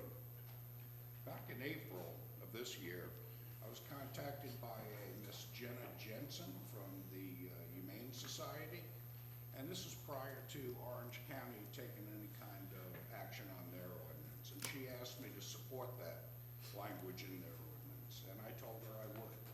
And she included me in on the letter that was sent to Mayor Demmings stating that. I supported that language back then, and I still support that language today, and I don't believe in any exceptions to the rule, so I would just like to see us adopt the ordinance that parrots the Orange County language and no exceptions. Okay, that it? That's it. Commissioner Oliver. 6 on one hand, half a dozen on the other. Because if there is a ordinance that is adopted with a number, with that number not being too high, if that's the case, then we open ourselves up to every pet store in Orange County that decided not to open up a business in Ocoee is going to flood here. So based on what we do tonight, if that is the case, I guarantee you by tomorrow or by the end of this week, we're going to have at least whatever that number is of businesses or pet stores applying for a business license in our city to operate in the city. So what I would like to see is, for one, I don't like the idea of someone operating a business, a successful business, and again, every business is going to have its growing pains, going to have its ups and downs. They're going to have issues that they got to deal with, no matter, are you selling cars, you're selling motorcycles, you're selling a service, whatever it's going to be, it's going to be a problem somewhere. There's going to be some kind of a consumer agency, or there's going to be some type of group on the internet that's out there that is going to rally against you, maybe because they got a bad motorcycle or they got a bad car, and it happens, and now they formalize these groups of social media influencers that are basically just hell-bent on saying, you know what, I'm just going to take you down through the internet. And it happens all the time. Like I said before, as I stated before, I don't believe that this business model is a model of, I'm going to wake up today and I'm going to purposely sell you a sick puppy to the highest bidder. I don't think that's the business model that they set out to do. This is a second generational family business. And I'm not in agreement with putting folks out of business. I'm not in agreement with having folks try to pivot and shift to look for other jobs to take care of their families, especially based on where we are today with COVID. And I know they said there's a lot of jobs out there, but I've ran into a lot of people that apply for those jobs that ain't getting them. So, and it's happening. So don't let the numbers fool you. So there are a lot of jobs listed, but there's not a lot of folks that's actually hiring for those jobs. So, and I hate to think of the idea of shutting a business down, putting folks out on the streets looking for a job. So my ideal situation, based on this issue right now, is I come from a compliance world. I do pharmaceutical compliance. So I know what it is to go into a doctor's office to talk about medications and all those side effects that you hear about on TV, all those things that they say could cause this, and that. And I listen for those things, and I write up compliance reports to legal officers every day. And with that being said, what I would like to see is if the city decided to move forward with a ordinance to allow this business, who chose, by the way, to come to Ocoee in the first place. And I don't hear about Castleberry, Fern Park, Winter Park. I don't hear about them having these discussions. They're just saying, you know what, we're just going to do what the county says, put you out of business, go about your way, and we're done with it. With Ocoee, you decided to open up a business here in Ocoee. So we are a city that care about not only our citizens, but we care about our businesses. We care about the people that spend dollars here in our city. And with that being said, what I would like to see is if we decide to do something by having you to continue to operate your business in Ocoee, and I think the mayor might have mentioned it, that we need to be able to police it. We need to, I mean, I understand that if it's our ordinance, we should be able to walk in and say, hey, show me your books, show me who you're breeding from, show me, let me see your complaints and how you've handled those complaints. So I would like to see you register with the Better Business Bureau. I'd like to see you interact with those complaints. I would like to see you take a proactive role in answering those complaints, becoming a rated vendor of the Better Business Bureau as the measuring stick of how you're rating your business. Those are some of the things that I would like to see. So as we move forward in these proceedings, again, I would like to see if the city is going to say, yeah, we want you to operate your business in our city, then we, as a governing body or a quasi-judicial board here, should be able to take responsibility to say, okay, if we're going to do this, beyond conventional wisdom of the county, we got to take it a step further, and we got to either hire someone or put someone in place that's going to be able to regulate your business. So that's what I would like to see. Okay, I like that. All right, here's the thing. We are asking somebody in a business that came here in our town and opened up a business with their life savings probably. You know, I don't even move down here. And well, let me tell you something. I haven't had my own business, but I've been in business, and when it's hard, when you put yourself out on a thing and stick yourself out and put yourself liable for a lot of things, and that's what they've done. So, in looking at the things and looking at what happens with responsibility, I have a big problem taking them out of that business, and I have a problem with the government that doesn't believe in home rule. We have to set up some kind of overview if we did do it. I would say we have an overview of what we put every year, every 2 years, we do an overview of what, look at the business and see what the complaints are. I'm like Commissioner Oliver, I think you need to be on the Better Business Bureau. Listen, all the Better Business Bureau is not the best thing in the world, because I know a lot of people call them people and they don't get no, you know, that doesn't always solve the problems either. So that's not a get-go. So I think that we, as the city of Ocoee, owe businesses the responsibility. They've come here, and our citizens ask us to put businesses here and wonder why we don't. So that's one of the things. But I don't believe all of a sudden one day you wake up and, like I said, you go to work at the county and say, boom, you don't have that no more. It's over.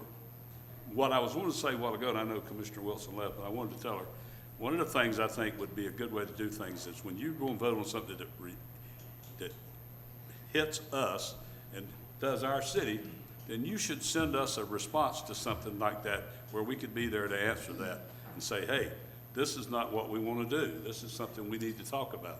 But they didn't do that. They just put it on their agenda that Tuesday and they voted on it and it was done. So it's boof. And like I said, they go home and don't worry about them people in the jobs. I don't know how many those people had the jobs and how many of them are bad people, but look at the employees here tonight.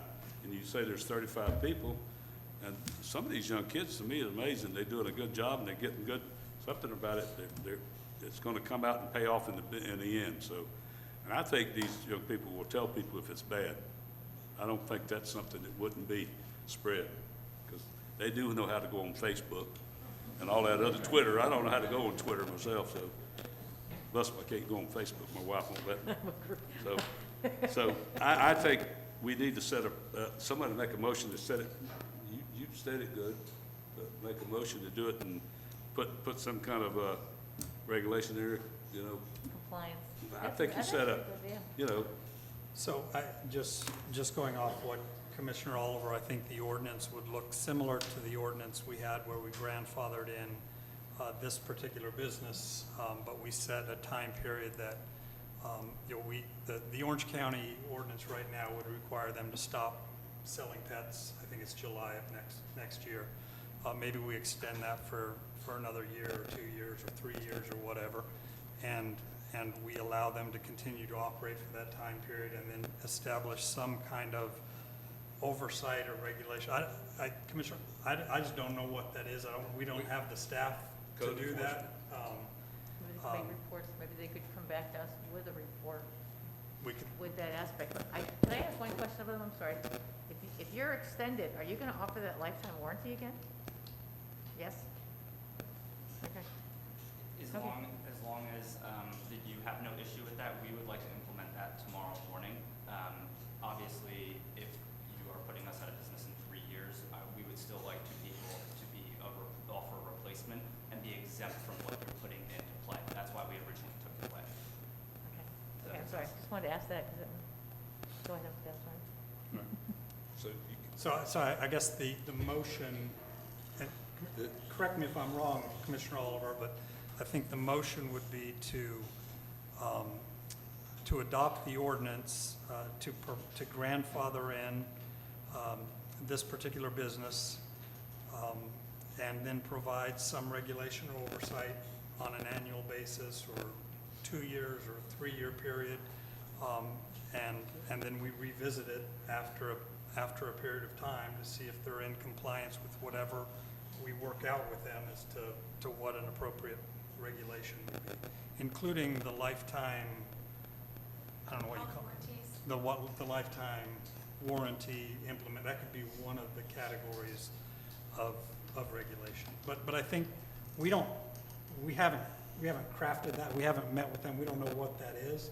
So if that's the direction, then I think it would be direction to city staff to work on some kind of regulation, some kind of time period, and then we'll bring that back to the city commission to adopt an ordinance, consistent with those kind of parameters.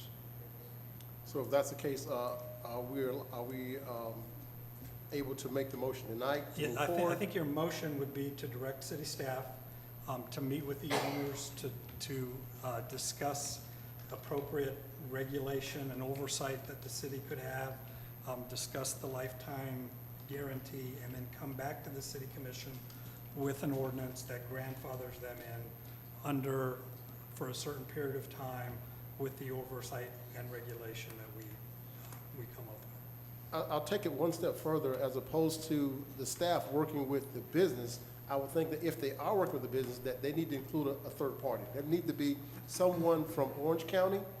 We have someone here tonight from Orange County that deals with animal services that could be a part of that compliance mechanism.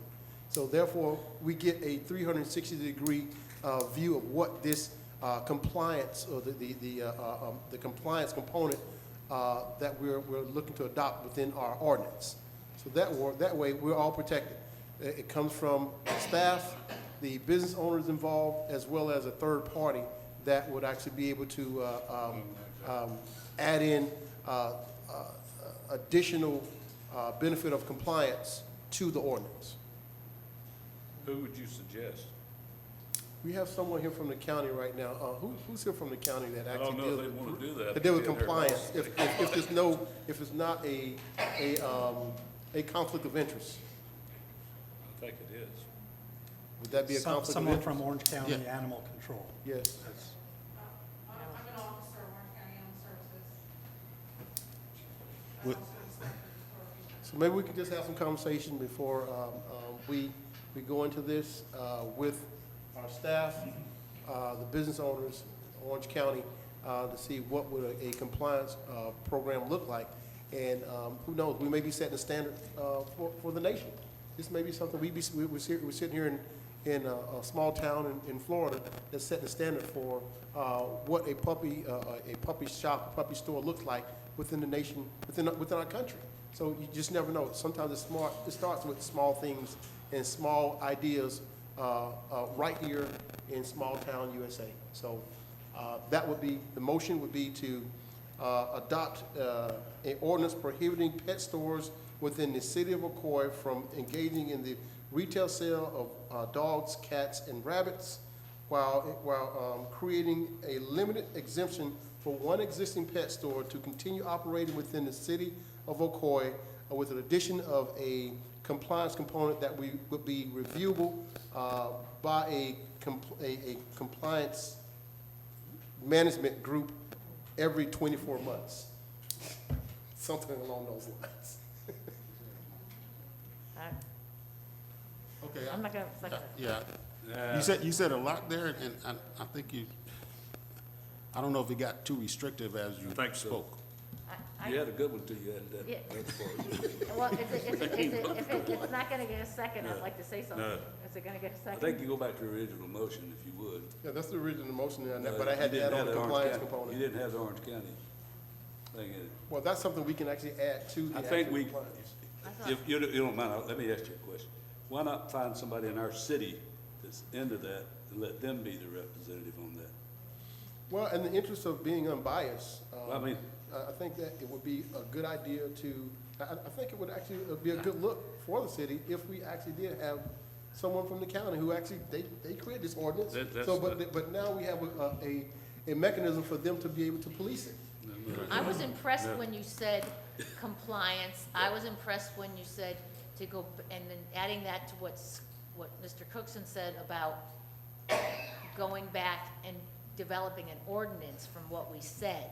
Yep. And instead of doing an ordinance tonight, it was giving direction to the city and to Mr. Cookson. Yeah. And possibly if they could find someone from Orange County that would do it, that might, or some input from another entity of a third party, to come back with an ordinance they crafted. That's what I thought you were going. Well, I think that you're on point, because it sounds like two different things. So we have the ordinance here that we want to adopt, but there seems to be some type of consensus with the compliance component. It can't be a part of this if it's gonna be too convoluted. So it would have to be a consensus to have the staff go out and bring forth another component that will add a compliance piece to this ordinance. I believe our staff has to have a person through our code office that can handle that. Yeah. Does that require I think it's our another public hearing? responsibility, it's our business, and we're gonna be running, we're gonna be the ones gonna cut it out or put the ordinance out. I'd rather have our staff, we put a person that does that under the compliance and go by the rules. I don't think, I don't wanna put nobody in Orange County in this spot either, because if you're gonna ask that, they're the ones that put that rule in to get rid of it. Right, and I would say that there would probably be a conflict of interest on their part. Yeah. Because I wouldn't want Orange County engaged in it. I think our, maybe our, our code enforcement can be part of this. Because it's one of our codes, it's one of our ordinances, so Are I you- don't understand why we wouldn't be able to do that. But are you referring to sending it back to have the ordinance written according to what we said tonight? Is that the direct, I'm getting very confused, so I'll, Yeah, so, I think in conjunction with what, look, we can Mr. Cookson said. adopt an ordinance tonight. But if we are going to materially change the ordinance to add regulations, then I think we need to work on it. We need to come back to the commission with a different ordinance that sets forth the regulations, and then adopt the ordinance at that point. You can adopt, we came up with a number of different ordinances. You can do that tonight, but if we're gonna change it to where we're having some kind of oversight or regulation or compliance program, then I think we need to modify the ordinance. Right, that's And I think we need to spend time doing that and bring it back to you to look at. I don't want to sit here on the dais tonight and draft changes to the ordinance when I don't know what appropriate regulations are, and I'm not sure any of us know what appropriate regulations there are. So my recommendation is, if that's the direction you want to go and include some oversight and regulation, then your motion should be to direct city staff to work with the owner, come up with the regulation, and bring it back to the city commission. That's if we're gonna vote in favor of it. If you're not gonna have it, then you won't have to do it. If you're not in favor of it, then we don't vote we don't adopt that motion, you don't direct city staff to do anything, you don't adopt any of the ordinances we've come up with tonight. That essentially, now we're following the county ordinance, and this particular business would have to stop the retail sale We need of to pets go ahead and next vote year. on continuing with it, we just gotta figure out the regulation for it. Yeah, that'd be something separate, that will come back before us. So we need a motion to Okay. all of us be in favor of it, or not, whoever's not in favor of it. So whoever's in favor of it, let's say yea or nay. Well, I'll make a motion that we direct city staff to go forth and meet with the owners, as well as some type of code enforcement, and bring back to us ordinance, All right, then we vote for it, and that means a it goes. proposed ordinance. We vote for it, it goes through. Anybody second it? I'll second that. All right. Commissioner Brenson made the motion, Commissioner Oliver seconded. So the discussions, anybody else? So, you understand, it's getting passed, the order's getting passed, it's moving forward to come up with It's not, as I understand it, we're not adopting an ordinance tonight. You're directing city staff to revise our current ordinance, to put the regulation. to add regulations. Add regulation. And bring it back to the city commission. For a decision at that point. Right. So Okay. no decision is done tonight, just directing staff to come back with an ordinance from everything we said. Right. And we don't have to have the 50 people come back. Can we do that under consensus, or do we have to vote on that? But that- No, I think we ought to vote for that. Okay, all right. All right, all in favor? You gonna vote?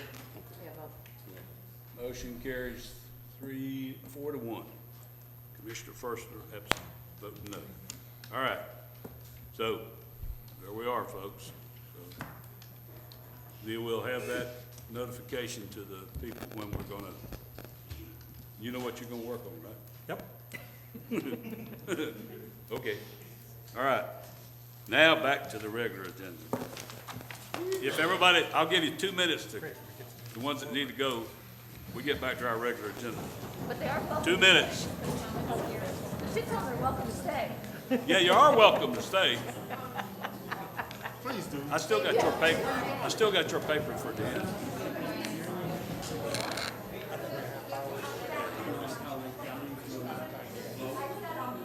They don't let them talk. That's their, I think that's in their rules though, but we don't have that. You know, Hi. I'd love to stay, Brad, we know that. Ask you this question. But my son needs me. So I did get those public records that you requested that I get, and I read through all of them, but I still have a question, so. Where are we now? Still an issue. No. I can ask it anyway. You can ask, but we don't answer questions. We have 6. I don't know. I gotta pick which one out. I received I haven't found anything. 6. It's a public hearing. When you and I were emailing, I did the question. You said, very accurate. I just want to stay here. You didn't like Brad, don't forget public hearings tomorrow night for All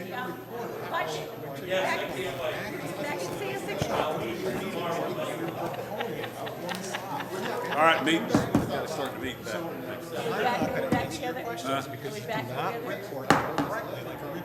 All right. Excuse me. Gotta get over it. I got 300.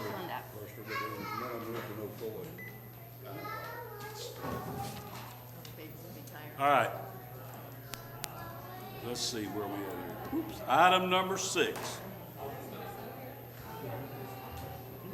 Right-of-way vacation of a portion of North Lakewood Avenue and Clear Corner Ocoee Road for Ocoee 4 LLC, Ocoee Village Center. Project, let's see, Development Service Rumor. All right, thank you, Mayor. This is a resolution to vacate a portion of a remnant right-of-way. The location of this remnant right-of-way is on the south side of Clear Corner Ocoee Road. This is east of State Road 429. This is where the current Lakewood makes that hard bend and it curves back. Clear Corner Ocoee Road is in its final developed form, 4-lane divided highway. And as we know, under the Ocoee Village Plan, the road presently comes up here, makes a hard right, and then dips back in. We're going to have a realignment of the road. That realignment has been designed, engineered, and somewhat under construction. This remnant piece, so the road has been designed, is not needed, this part of the right-of-way. Paper right-of-way that's left. We have sent letters with a sketch and description to all of the utility companies, Orange County, Duke, Bright House, or CenturyLink, AT&T, City of Ocoee Utilities, and this area is not needed for an easement. There is a separate Duke easement that, in order to get clearance from Duke, that has been put in place, and therefore there is no foreseen need to widen the road or utilize this space as right-of-way. The land upon vacation would come to where it came from, which is this property, which we call Southeast Retail under the Ocoee Village site plan. So this is sort of cleaning up just paper remnants, chiclet pieces that are out there that are not needed. This is done by resolution. Staff recommends we vacate this remnant. We're going to have a couple more vacations in the area coming through as development goes forward. Thank you. Thank you. You got something to read? Resolution? Do I have a resolution? Yes. I don't have it Here, yet. you want this? Oh, here we go. Is that really our? I've signed these. Yep. All right, this is a resolution of the City of Ocoee, Florida, abandoning and vacating that portion of North Lakewood Avenue and Clear Corner Ocoee right-of-way, being more particularly described as follows. Commence at the southwest corner of the southwest 1/4 of said section 5, thence north 89 degrees 44 feet 4 east along the south line of the southwest 1/4 of said section 5, a distance of 30 feet to a point on the west boundary of parcel 62-161 right-of-way B, as described in stipulated order of taking recorded on official record book 5461, page 2341 of the public records of Orange County, Florida.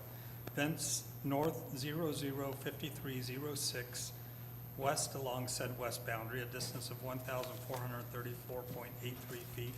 Thence south 891010 east along the north boundary of said parcel 62161 right-of-way B, a distance of 654.20 feet to a point on the south right-of-way line of Clear Corner Ocoee Road.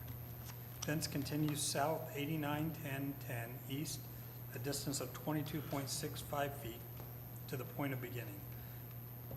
Thence departing from said south right-of-way line, run north 222730 east, a distance of 46.47 feet. Thence north 653031 east, a distance of 47.78 feet, to a point on the arc of a non-tangent curve having a radius of 1,385.18 feet, a central angle of 1432.16, for an arc distance of 351.46 feet, to a point lying on the south right-of-way line of Clear Corner Ocoee Road. Thence north 891010 west along a non-tangent line and said right-of-way line a distance of 405.022 feet to the point of beginning, providing for recordation, providing for severability, providing an effective date. All right, I'm gonna open the public hearing for item number 6. I have one citizen, Lavardo Lambrino. I got my answer. You got your answer? Yeah. Okay, thank you. On the brief, Thank you. All right. Anybody else in the public? No comments? I'm gonna bring it back to the dais. All right, commissioners. Need a motion, I make a discussion. motion to vacate the right-of-way. I'll second Motion it. made by Commissioner Forster to vacate the right-of-way. Do I hear a second? I'll second it. Seconded by Commissioner Brinson. Any more comments? Let's vote. Motion carries unanimously. All right. Thank you. Thank you. Item number 7, first reading of ordinance. First reading of ordinance to amend Article 3, Chapter 1 in the Code of Ordinance, creating a fingerprinting fee and adopt a resolution establishing a fee. Police Chief Prasad. We don't This is need it. just first reading. Yeah. So this is an ordinance of the City of Ocoee, Florida, amending ordinance number 2016-006 by amending section 1-14 of the Code of Ordinances of the City of Ocoee entitled Record Search Fees, providing for a new subsection, providing for codification, providing for severability. Be back. So you gonna read the other for the zoning? I mean, resolution.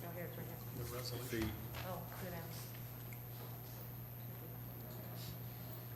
This is a resolution of the City Commission of the City of Ocoee, Florida, relating to the provision, wait, this is the fingerprinting one.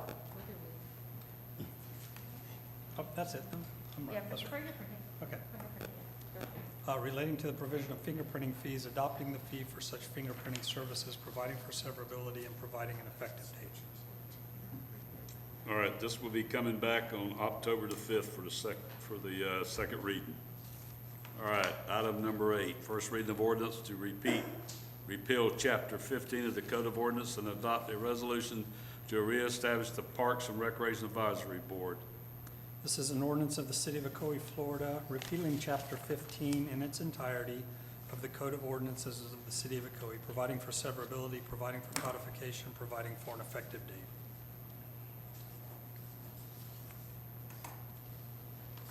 Is that it? Yep.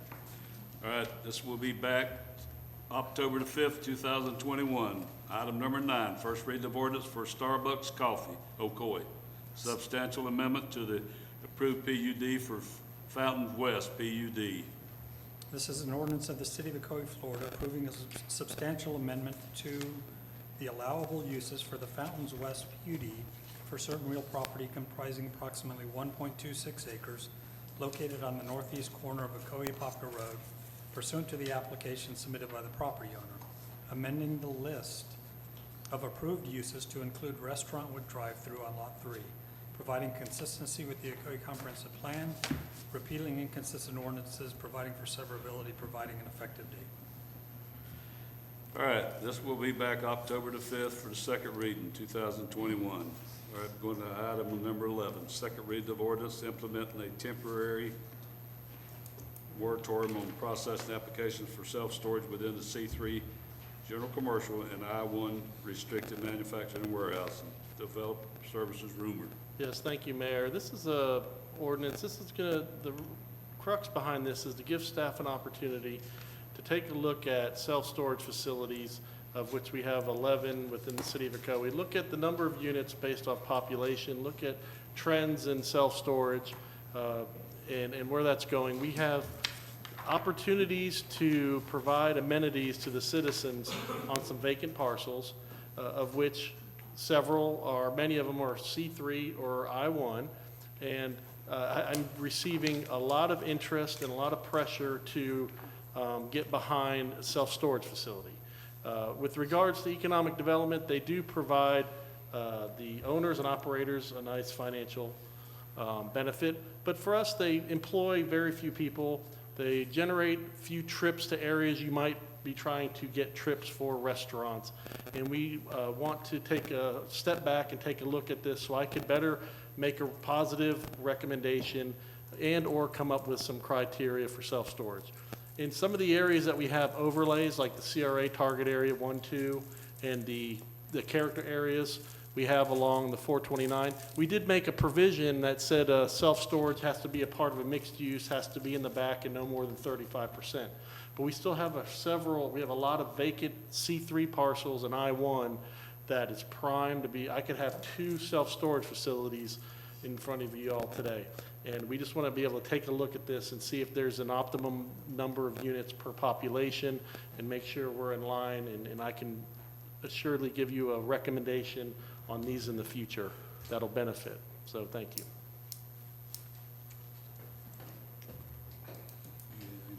Yeah, so this is the title to the ordinance. This would be an ordinance of the City of Ocoee, Florida, implementing a moratorium on the processing and consideration of applications for development orders, development permits, and building permits for properties with the use or intended use of self-storage units located within the C3 General Commercial and I-1 Restricted Manufacturing and Warehousing zoning districts, as more specifically described in the ordinance, providing for exemptions, providing for severability, providing an effective date.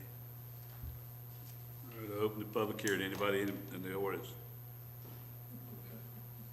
have any comments on item number 11? If you do, keep seated. All right, so we'll close the public hearing, bring it back to the dais. Do I have a motion or more talk? I'll make a motion. Motion made by Commissioner Wilson on item number 11. Do I hear a second? I'll second it. Seconded by Commissioner Brinson. Any more discussion? If not, let's vote.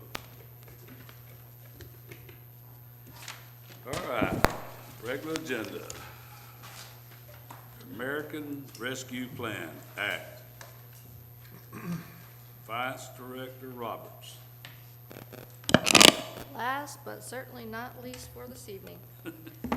So, good evening. The City of Ocoee is scheduled to receive $24,172,699 in American Rescue Plan Act grant dollars. One tranche we should receive by the end of September, and the next tranche sometime in the spring, summer of 2022. That funding comes with a lot of restrictions, including because it's federal dollars and considered a federal grant, there will be a lot of requirements in complying with federal procurement regulations and spending that funding. Because of that, we believe that it is in the best interest of the city to hire a consultant who is uniquely qualified to monitor our usage, give opinion as to the appropriate usage of the dollars, and to assist us in the procurements that we do with these federal dollars. So the process that we'd like to use is to piggyback on the state's contract. The state foresaw that municipalities and counties in the state itself would need these consultant services. So they went out and did a contract. There are 30 firms on that contract. They have a process in place whereby the municipality is required to solicit quotes from at least 8 of those contractors and select from the best qualified and the best quote that we receive. Now, that's a 2-phase process that we want to use because the first phase, they would come in and they would tell us what it is that we need. We'd tell them what our plans are. They would help us develop that plan. They would help us to bring that plan to commission. And during that process, we would identify what the monitoring and reporting requirements are going to be based on how the city decides to use those funds. Because each different way that we use it, they will require different types of monitoring and reporting. So during the first phase, we would negotiate with them and what their price would be. It's what their price would be for the second phase. That's more going to be how many hours and the level of effort that's going to be necessary, because the contract in place with the state already lays out the hourly rates that they can charge. So it's not a percentage of the ARPA funding. The contract stipulates the hourly rate for each level of their expertise. So we are asking the commission to approve this process for acquiring a consultant to assist the city in the reporting, monitoring, and managing of the ARPA funds. All right. So we're gonna need a motion. I mean, I'll make that motion. I think this is gonna be a Motion made to go with staff's recommendation. I'll second. That's through the, let me get a second, through the city, through the state, right, DMS? Yes, DMS, Yeah, you're, okay. yes, sir. All right, they're all qualified and on the, All of them Yeah. have been pre-qualified for us, Okay. yes, sir. all right, motion made by Commissioner Wilson, do I hear a second? Second. Seconded by Commissioner Oliver? Yes. Okay, all right, This just looks like a big project, I think I'm sorry? This money is, it probably has a lot of strings attached to it that's gonna be a great concern. Quite why a we few need them. strings Yeah. attached. That's why we need. that's why we need them. I Okay, well, at least we're getting it, that's great. All right, let's vote. Motion carries unanimously. Thank you very much. Have a good evening. May I make a comment before you? Yes, sir? Have this, and Rob, this may be for you as well as Ms. Roberts. Have we made a priority list yet, or started a priority list of things we want to do with this money? Yes. We have a list that's much greater than the $24 million that we will be getting. So one of the things we wanted to do in phase one, we have a list and we know what we want. We want to get one of these consultants to come here that knows the act and says, well, it's nice you want this, but that's probably not going to work. That's not eligible, so pick something else off the list. And then once we do that, we will get that list of the $24 million in projects and bring that back to you for your approval before going into the second phase and actually getting those projects done. Okay, thank you. Thank you. Can we get a soft serve ice cream machine? That is not eligible. We've already checked. Oh, that sounds so good. I was going to ask for one of them fancy coffee machines. I think that's why we need a consultant, because. All right, let's vote. Did we vote? We voted. Yes. All right, okay. All right, now comments from citizens public. Brad Lomney. You hung out. You're a true We outwaited that other one, she left. Let me wipe this off. There's been like 70 people up here today. All right, I'm coming before y'all, Brad Lomnick, Veronica Place. Y'all have done a great job tonight. I'm coming before you for a motion. I've spoken with Rosemary and with Steve a little bit about this last week. Looking to see about getting currently, Orlando Avenue from Clark Road goes from 35 mile an hour to 30 miles an hour to Bluford Avenue. I'd like to see about getting a motion to change that from 30 miles an hour to where the hammocks are to 25 miles an hour from the hammocks to Bluford. There's two reasons why I'd like that. First is to help with the speeding on that road. They're gonna speed no matter what, but let's slow them down a little bit more. Secondly, we need to get our city ready for a golf cart population once city center's up, and with Orlando Avenue being 25 miles an hour, it fits into our current golf cart ordinance that states you must be on a 25 mile an hour road. If we do not bring that road down to 25 mile an hour, you will find you will not be able to get from city center to downtown because the ordinance says you must cross over a 30 or 35 mile an hour road. It must be a four-way stop. Currently, I don't know if you guys are aware of it, we have a gentleman that maybe golf carts downtown, right? And he goes to the school and he goes to the little store there on Geneva. Currently, he has to cross over Orlando Avenue, and it's illegal to do that. If Orlando Avenue is 25 miles an hour, it wouldn't be. That would then make it to where we could go up from, say, my side of the woods to up Blackwood, or not Blackwood, Montgomery, thank you, to get to Blackwood. All that's 25 miles an hour to connect to City Center. But I'll give you, for instance, why we should be able to do it. 80 MEMS right now from Clark to the Beach Center goes from 40 mile an hour to 25. So it's not a precedent. It's not nothing we've done before, haven't done before. So I would ask for a motion to go from 30 mile an hour to 25 mile an hour right at the hammocks, because you get past that, that crazy curve, and then that's where you get to the residential area. There's a lot of roads, there's a lot of houses that directly meet up to Orlando Avenue. It's a very residential road. It should be classified as a 25-mile-an-hour road. Take any questions? Anybody got any questions?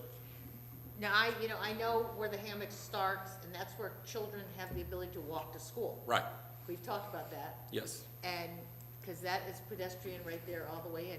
I mean, Brad, we've talked about this 100 times. The traffic on that street is terrible. Yes. And I've been called recently by some other residents who live along the street, and it's gotten worse. And 40 miles an hour is nothing on that street, because we Right. watch where we have the flashing sign, and it's nothing, because they're in front of me going 40 with me having a train behind me.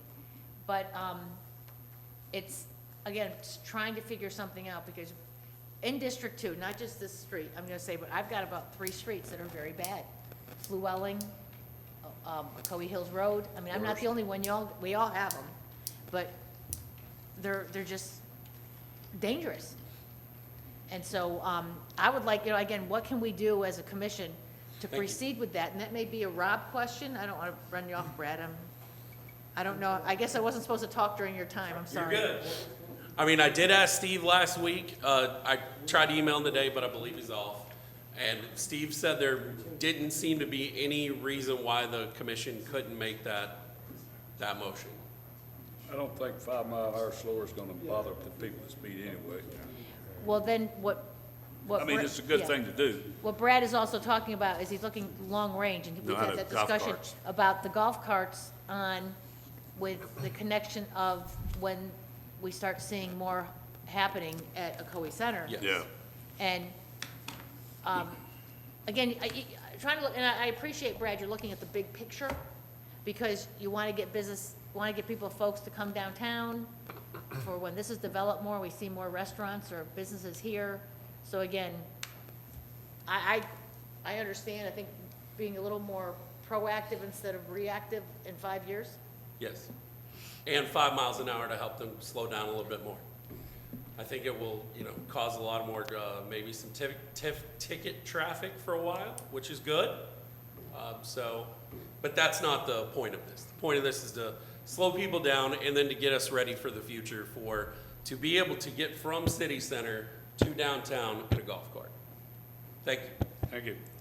And I'm just going to say something at this point, not for Brad. Need a motion? But I did say, I'm the one that was really saying we should only have 3 minutes and we shouldn't Need a motion. interfere, but I wanted to. You've been here this long. Mayor. I'll, Mayor.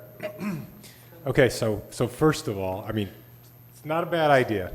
This requires commission action, should probably be done as a formal agenda item, but in addition to that, we probably should have a formal traffic study done also. I really don't think changing it from 30 to 25 is going to change the actions of anyone out there. We don't have Steve Krug here this evening, a PE with probably some traffic engineering experience, who I know will tell you this probably is not a good idea for all the reasons that the traffic engineers tell you this. But I'm sure he'd also tell you it's not going to change the actions of everyone. If we want to start ticketing a lot more people, that would probably be the thing to do. There are other things that we can do, traffic calming, that could also beautify the road. You've got that nice section in the middle. It's flat, it's straight, it says 30 miles an hour. People are doing 40 and 45 half the time. I don't think they realize it. So if we looked and had some type of traffic engineering solutions to slow the traffic down, I think that's what we're really looking for. Now, the 30 to 35, it might make sense to have it 30 miles an hour all the way through for consistency. No. I'm not quite sure why we have the 2 different speed limits there, but Montgomery would make a nice roundabout. It doesn't address the golf coming out of there. well, and then there's that issue also. Right, I would just say, number one, there is going to be one. really shouldn't go ahead and just There is gonna be approve something like this tonight without any evidence to base it or Oh. putting it on the agenda so people know you're talking about this. And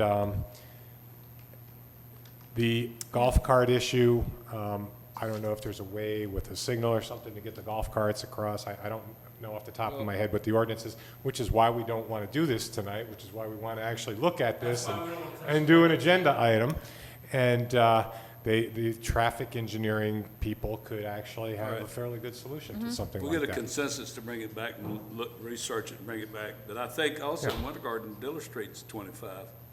Diller Street's 4 lanes going down through there with. Yeah, I'm not saying it's No. bad, but if we want to get the street down to 25 Yeah. speed limit, All right. Mayor, we probably can do that, Yeah. but we probably should put some type of traffic calming down. So it's not this straight, level surface for a half a mile that people just can't help themselves from doing 40, All right. 45 miles It, an well, hour. it does, if you go out to Hempel, that does slow you down. I don't like them, but it does slow you down. It might be something like putting a circle in at Yeah, Montgomery that's what or I'm saying, something right there over at there. Montgomery. You know, Yeah, there, I mean, It's- let's come up with some ideas. I think it'd be great. That's where you live. Yeah, you can have, You ask for things and they come, brother. All right, consensus. so we can definitely look at it, but it's Consensus not to really a bring it decision back. you should make, yeah. Yeah, well, here, you laughing about that, but let me tell you something, I go there because my kids, grandkids live in there, my son. That right there would be a good place for a roundabout, because when you bring your child out of there to drive and you worry about them coming out, We almost need I don't want to say the word traffic. I know, but that roundabout would work. A roundabout would probably. But that's another And the issue. All right, we got pedestrian issue is a problem. consensus to do that. thank you. All right, Thank you, Brian. all right, now, Good. Commissioner Oliver. Get to talk again, I think I've had enough to say for tonight. 10 to 10.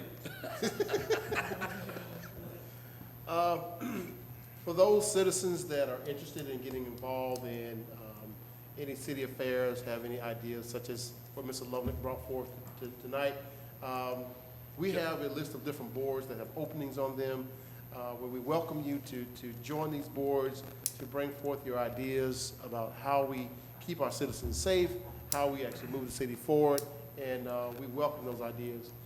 With that being said, of those boards, we have the fire department. They have a advisory board. They have 6 openings for the fire department advisory board. The police department advisory board has 5 openings. Code enforcement board has 1 alternative seating seat opening. The General Employees Retirement Trust Fund board has 1 opening, and the Human Relations and Diversity board has 2 openings. The Park and Recreation board has 2 openings, and the Ocoee Youth Council is still taking applications, and I believe that we may have a waiting list at this point. So that's the board listings. One of the things I want to actually ask tonight is about an update on the light at Ingham Road, Claricona Road. I know that we kind of beat that to death, but I'd definitely like to get an update. I did meet with the county yesterday. I met with the county, and they have agreed that as long as they get the joint agreement from the city, they are willing to move forward and start ordering the materials. So I'm not sure. Yeah, so as we discussed last time, we can have that teed up to go at the first meeting in October. The Deputy County Administrator called me today, and he said they are willing to drop the clause in the contract that we would be responsible for maintaining it. I doubt they're going to come down from their price, but we will just make sure that we have the correct document and it's ready to go at the first meeting when we actually have the funds budgeted. So October 5th, we can have that on the agenda. We'll have everything lined up with the correct interlocal agreement ready to go. All right. In addition to that, I want to kind of circle back to something that we haven't spoken about in a while. That's Ingham Road, the sidewalks and lighting on Ingham Road. Lights are being worked on design right now. So they're in the design phase by Duke Energy. Duke Energy. Duke Energy, okay, so. Yeah, and actually, I did call Steve Krug today. Unfortunately, he's on vacation, so we know that they're working on the design. As soon as the design is done, I don't anticipate it'll take too long to put the sidewalk in. They're fairly easy. We're going to get, by the end of the week, we'll probably have a better idea of what their anticipated time frame is for getting the lights in. And I understand why they're doing it. If we put that sidewalk in, it would be destroyed. They would tear it up. Yeah, try to put absolutely lights up. destroyed, Makes right. sense, absolutely. Also, November 11th, Thursday, November 11th, I would like to conduct my annual town hall meeting at the Lakeshore Center, so I need a consensus from the commission to conduct my annual town hall meeting in the Lakeshore Center. I've already checked with Parks and Rec. That date is open and available, and I just want to get a consensus from the commission. to conduct it. No problem for me. No problem with me. All right, sounds good. All right, so. Just to clarify the time?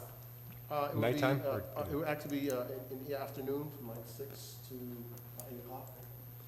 And I'll come forth with more information with you concerning Days that on? what department heads I would like to be at that meeting to talk about different services that the city offers through hurricane season and other departments, services that's out there for the citizens.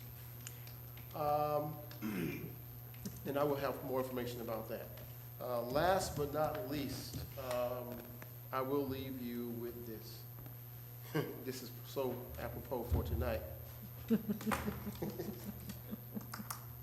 Aristotle once said that wisdom is the ability to make good decisions. Wisdom is a combination of experience plus reflection. The more time that you take to think about your experiences, the more vital lessons you will gain from them. However, Mark Twain said this. He said, good decisions come from experience. Experience comes from making bad decisions. And I'm done for tonight. Mr. First. No, I don't have anything. Thank you. Thank you. Commissioner Wilson. I don't know if I like the experience comes from making bad decisions. I hope we made the right decisions tonight. Again, no, I thank the commission. I know that this item tonight was a lot that we had to deal with and think about, and it probably spent many days off and on after reading the agenda to think about it, so I'm hoping we're moving in the right direction. And the next thing is, this past Saturday, I want to thank the police department. We did the shred event, which we had probably I know it was more than 125 cars that came through, so it was a good event. Please start saving all of your documents that are sensitive that you want to shred, because we're going to go ahead and plan another one. We had a great turnout from the Lions Club and from the Ocoee Women's Club, who helped with did a lot of taking things out of people's cars and putting them in the shred truck. But again, it was a good event for all of us, and thank you to the police department for all that you did, because we couldn't do it without you.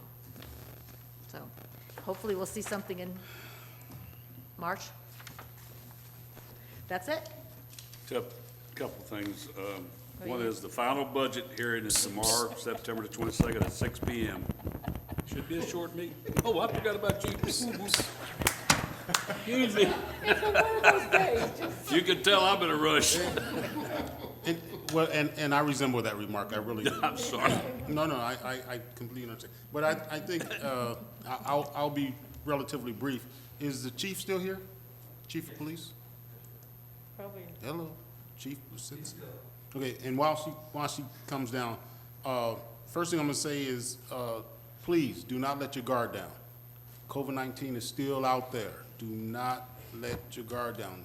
This Delta variant is still out there doing crazy things to us. So be safe, drive safe, stay safe, but do not let your guard down. This is so very important. Chief, it's like I just saw you. I looked up and there you were. Traffic. I want to talk traffic for a moment. And this traffic I want to talk about is at Ocoee High School, Renaissance Charter School, and the Montessori School. How are we, because I'm getting calls and. So we've solved not 100%. We've changed the pattern at Renaissance recently. There was a no U-turn sign erected there that has remedied some of the concerns there, because that was part of the biggest problem, is the U-turn that parents were doing when they were coming out of the school. So we are out there actively enforcing that no U-turn. You'll see some social media post about that as well. So we've kind of dealt with that one. Most of the time, school is a conditioning. Within that first month, everybody kind of gets in the groove of what you can and can't do, and after that, it kind of smooths out a little bit. We are having some problems at the high school with the development that's just to the north of the high school, with parents doing dropout there. We're going to do some enforcement out there as well. to change that. We had to do it last year for a period of time, and once we did it and posted some signs, the behavior stopped. The last school was Montessori. So our officer actually goes out there and directs traffic, the SRO, and generally that traffic is gone within 15 minutes. But this year it's compounded because now you have the construction that's occurring out there as well. So we'll take a look at that and see if there's any other remedies we can put out there for that as well. Okay, and I think this is important. I know on West Road, the traffic gets pretty hectic from the Renaissance School all the way down to Ocoee. Yep. Because people are coming off of Ingram trying to get to that school, but also you have people going to the high school. So you got 2 lanes of traffic going into Ocoee High School, and it's backing up. And so now it's starting to be a problem because I've seen where there's cars actually blocking the intersection because they think that the cars in front of them on the other side of the light are going to go somewhere, and they're not. They're stuck because of the roundabout is what it is. So I don't know what the solution is there, but I know it's just a matter of time before there's an accident that happens there, and hopefully We'll do it's some not, but- education and enforcement and see if we can change some of the behaviors out there. Sure, and I think, presence as a deterrent is a good avenue. But if tickets are warranted, just so be it, because we want to prevent accidents. Absolutely. And that's the main thing, is keeping them safe, because not only do we have parents out there driving, we also have young students out there driving who are not as skilled as they think they are. And some of it will go away once the bus situation changes too for the high school, because that's probably part of the concerns. Parents are dropping off instead of riding the school bus. Right, and I'm gonna have a conversation again with the leadership over at the schools, because we have to get to the parents, and if Orange County is listening, Orange County Public Schools is listening, we have to educate the parents that when they pull up to the school, they have to drop their kids off and be on their way. They can't start having a conversation with their kid once they get to the car rider line, because there's 79 cars behind you trying to do the same thing. You're backing up traffic. So that's important. I just wanted to make sure I talked about that, and that's all I had for you. Thank you, sir. Chief. Thank you. Sorry. No, yeah, not quite. Rob, I know Steve is out, but do you know where we are with Blue Jay Way as far as where we I stand with? did see an update on that. Do you know, Chief? I actually saw. It's, I think, correct me if I'm wrong, I saw an email today. I think they plan on getting out there and starting the paving the first week to October 7th to 11th or something like that. That was a proposed date, but I'm asking them to kind of reconsider that plan because they want to close the whole Blue Jay Way, and that school is 100% walkers. They're using the Blue Jay Way, so I think they've got to go back out to the administrator and kind of figure out either a phasing in or do it during a time when school is out, Thanksgiving or some other time. But they did have a proposed date in October, but I'm asking them just to I reconsider think they it because I think that's an anticipated impact on that the that could school. be done fairly quickly, though. If they I know did they said they've been out there for the measurements. Mm-hmm. They're getting all the measurements, they're figuring out all the materials they need, so The planning, I they guess might even do it. whatever the pleasure of the commission is, we can, tough it out for a week or wait for, a month and a half till Thanksgiving. I don't know that, I don't know if we've had that discussion with Steve. Not yet. I think they've penciled that in, so if we don't take that week, then I don't know that they could do it at Thanksgiving or at some time after that. Right, and that's, of course, that's the challenge right now because school is in session and that Blue Jay Way is well-traveled by pedestrians, not just to students, but also adults who just, use it as a cut-through, so. That but I school want- does not have any buses that deliver students Right, to it's schools. community school, so Yep. it's a walker school, so I get that. But I want to make sure that we stay on top of that, so it doesn't fall through the cracks. Yeah, I think if we do have to go ahead and do it that week, we're probably gonna have to have some extra enforcement out there because they'll probably be walking in the streets like if that Right. Blue Jay Way didn't exist, so. And that's, like I said, but Yeah. it's kind of one of those things we'll be talking about, it's a growing pain. It's something that's. There might be we a may- teacher workday that if they can get it done in a period of a day, Yeah. And I don't know over what the Friday time to schedule Saturday, Sunday, Monday, they might be able to do something of that Yeah, nature. and I don't know what. I'll follow up with Steve. Chief, you'll get with Steve on Yep, that, please? absolutely. Okay. Yeah, and that's important. Thank you, Chief. You might be called back. Fuller's Crossing, Ocoee Road. Do we have an update on that? I saw something on that also within the last few days. I'm pretty sure that's something also for the first week of October. They're getting some of their issues ironed out for the work that they found that did not show up underground, and I'm fairly certain that first week of October they're going to go in and put the final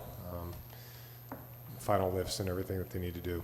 Yeah, I mean, obviously it's tough because it took a long time to get started, but now that it's started, it's stopped, and the weeds are starting to grow into little small trees, and that's so. But thank you for the update. Commissioner, I did see the update emails on both saying sometime in the beginning of October. Crossing my fingers, hoping that does go ahead at that time. Flowers Crossroad. One of the problems was the contractors trying to jab us with more money. So That was the big problem. That's the big problem. They're trying to hold us for. Right, and the other thing is we've got to make sure everything's fully justified because the county's paying for half of everything. So we can't just go and tell them another $100,000 is fine unless we want to eat the whole thing. I could make a comment that goes along with asphalt, but I won't. But it's kind of what they're being. The school, where'd the chief go? Hey, I got here real quick. Just real quick, chief. I hate to do this, but I just thought about it because the people on Lakewood Avenue, South Lakewood, the people that are driving to the school at Ocoee Elementary are supposed to go through the line and go around and pick the kids up. Well, what they're doing is some of them are parking across the road and having their kids come across the road and parking in front of all those people's houses with the mailboxes and garbage cans, and they're rude, they won't move. And they're parking in the front of the driveways where the people can't get out of their house. That concern was brought So you've got to go by there, if they don't move, give them a ticket. They're supposed to drive over across the road, go through that line, and they got plenty of room if they'd all do that. But instead, they don't want to get in the line. So they park over there in front of those people's houses. The lady across the street has now put metal stakes down because they're parking their grass. So we need to go drop off some papers to them or whatever and say, listen, if you're going to park here, you're going to get a ticket. Because it is, the causing is, and I got one of them that's where we usually have signs up every year. I think. And it's very annoying, I'm sorry It for is. on your time, it's very annoying to me because now you put the children on the street. Yeah, that's what they're doing. But I asked somebody, they said, oh, well, they just don't want to go over and get in line. But, so we need to address that. We will. All right, I apologize, I know you folks are here and been waiting, but I got to read this because that was my fault and I didn't read it a while ago, I couldn't find it. But I wanted to make sure we do read this. This is proclamation, whereas each year Americans observe National Hispanic Heritage Month by celebrating the history, culture, and traditions of people whose ancestry can be traced to Spain, Mexico, Central America, South America, and the Caribbean islands. And whereas the observance celebrates the achievements of Hispanic Americans in the arts, education, entertainment, and government history, law, literature, medicine, the military, music, politics, science, and other endeavors. And whereas the United States first observed what was then National Hispanic Heritage Week in 1968 under President Lyndon Johnson, calling upon public officials, educators, librarians, and all of the people of the United States to observe this time with ceremonies, activities, and programs. And whereas Hispanics made up 22% of the city of Ocoee's population, have enriched and shaped our community for generations. And whereas Hispanics continue to make significant and diverse contributions to the culture, education, economic, and political vitality of the city of Ocoee.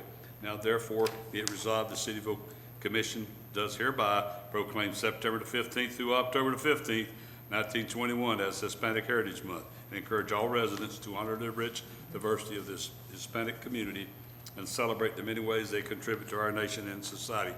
And we'll hang this out in the lobby, right? Okay. I'm sorry I didn't read that earlier. There was something else too, but, Oh, I started reading and I forgot you a while ago. So, the final budget hearing is tomorrow, September 22nd at 6 p.m. The meeting will be broadcast as live on Spectrum Channel 493 with a live stream on the city's website at ocoee.org. And all interested parties are invited to be heard during the public comments and public hearings portion of that meeting. Thanks, everybody, for y'all's patience tonight, and we appreciate it. Meeting adjourned.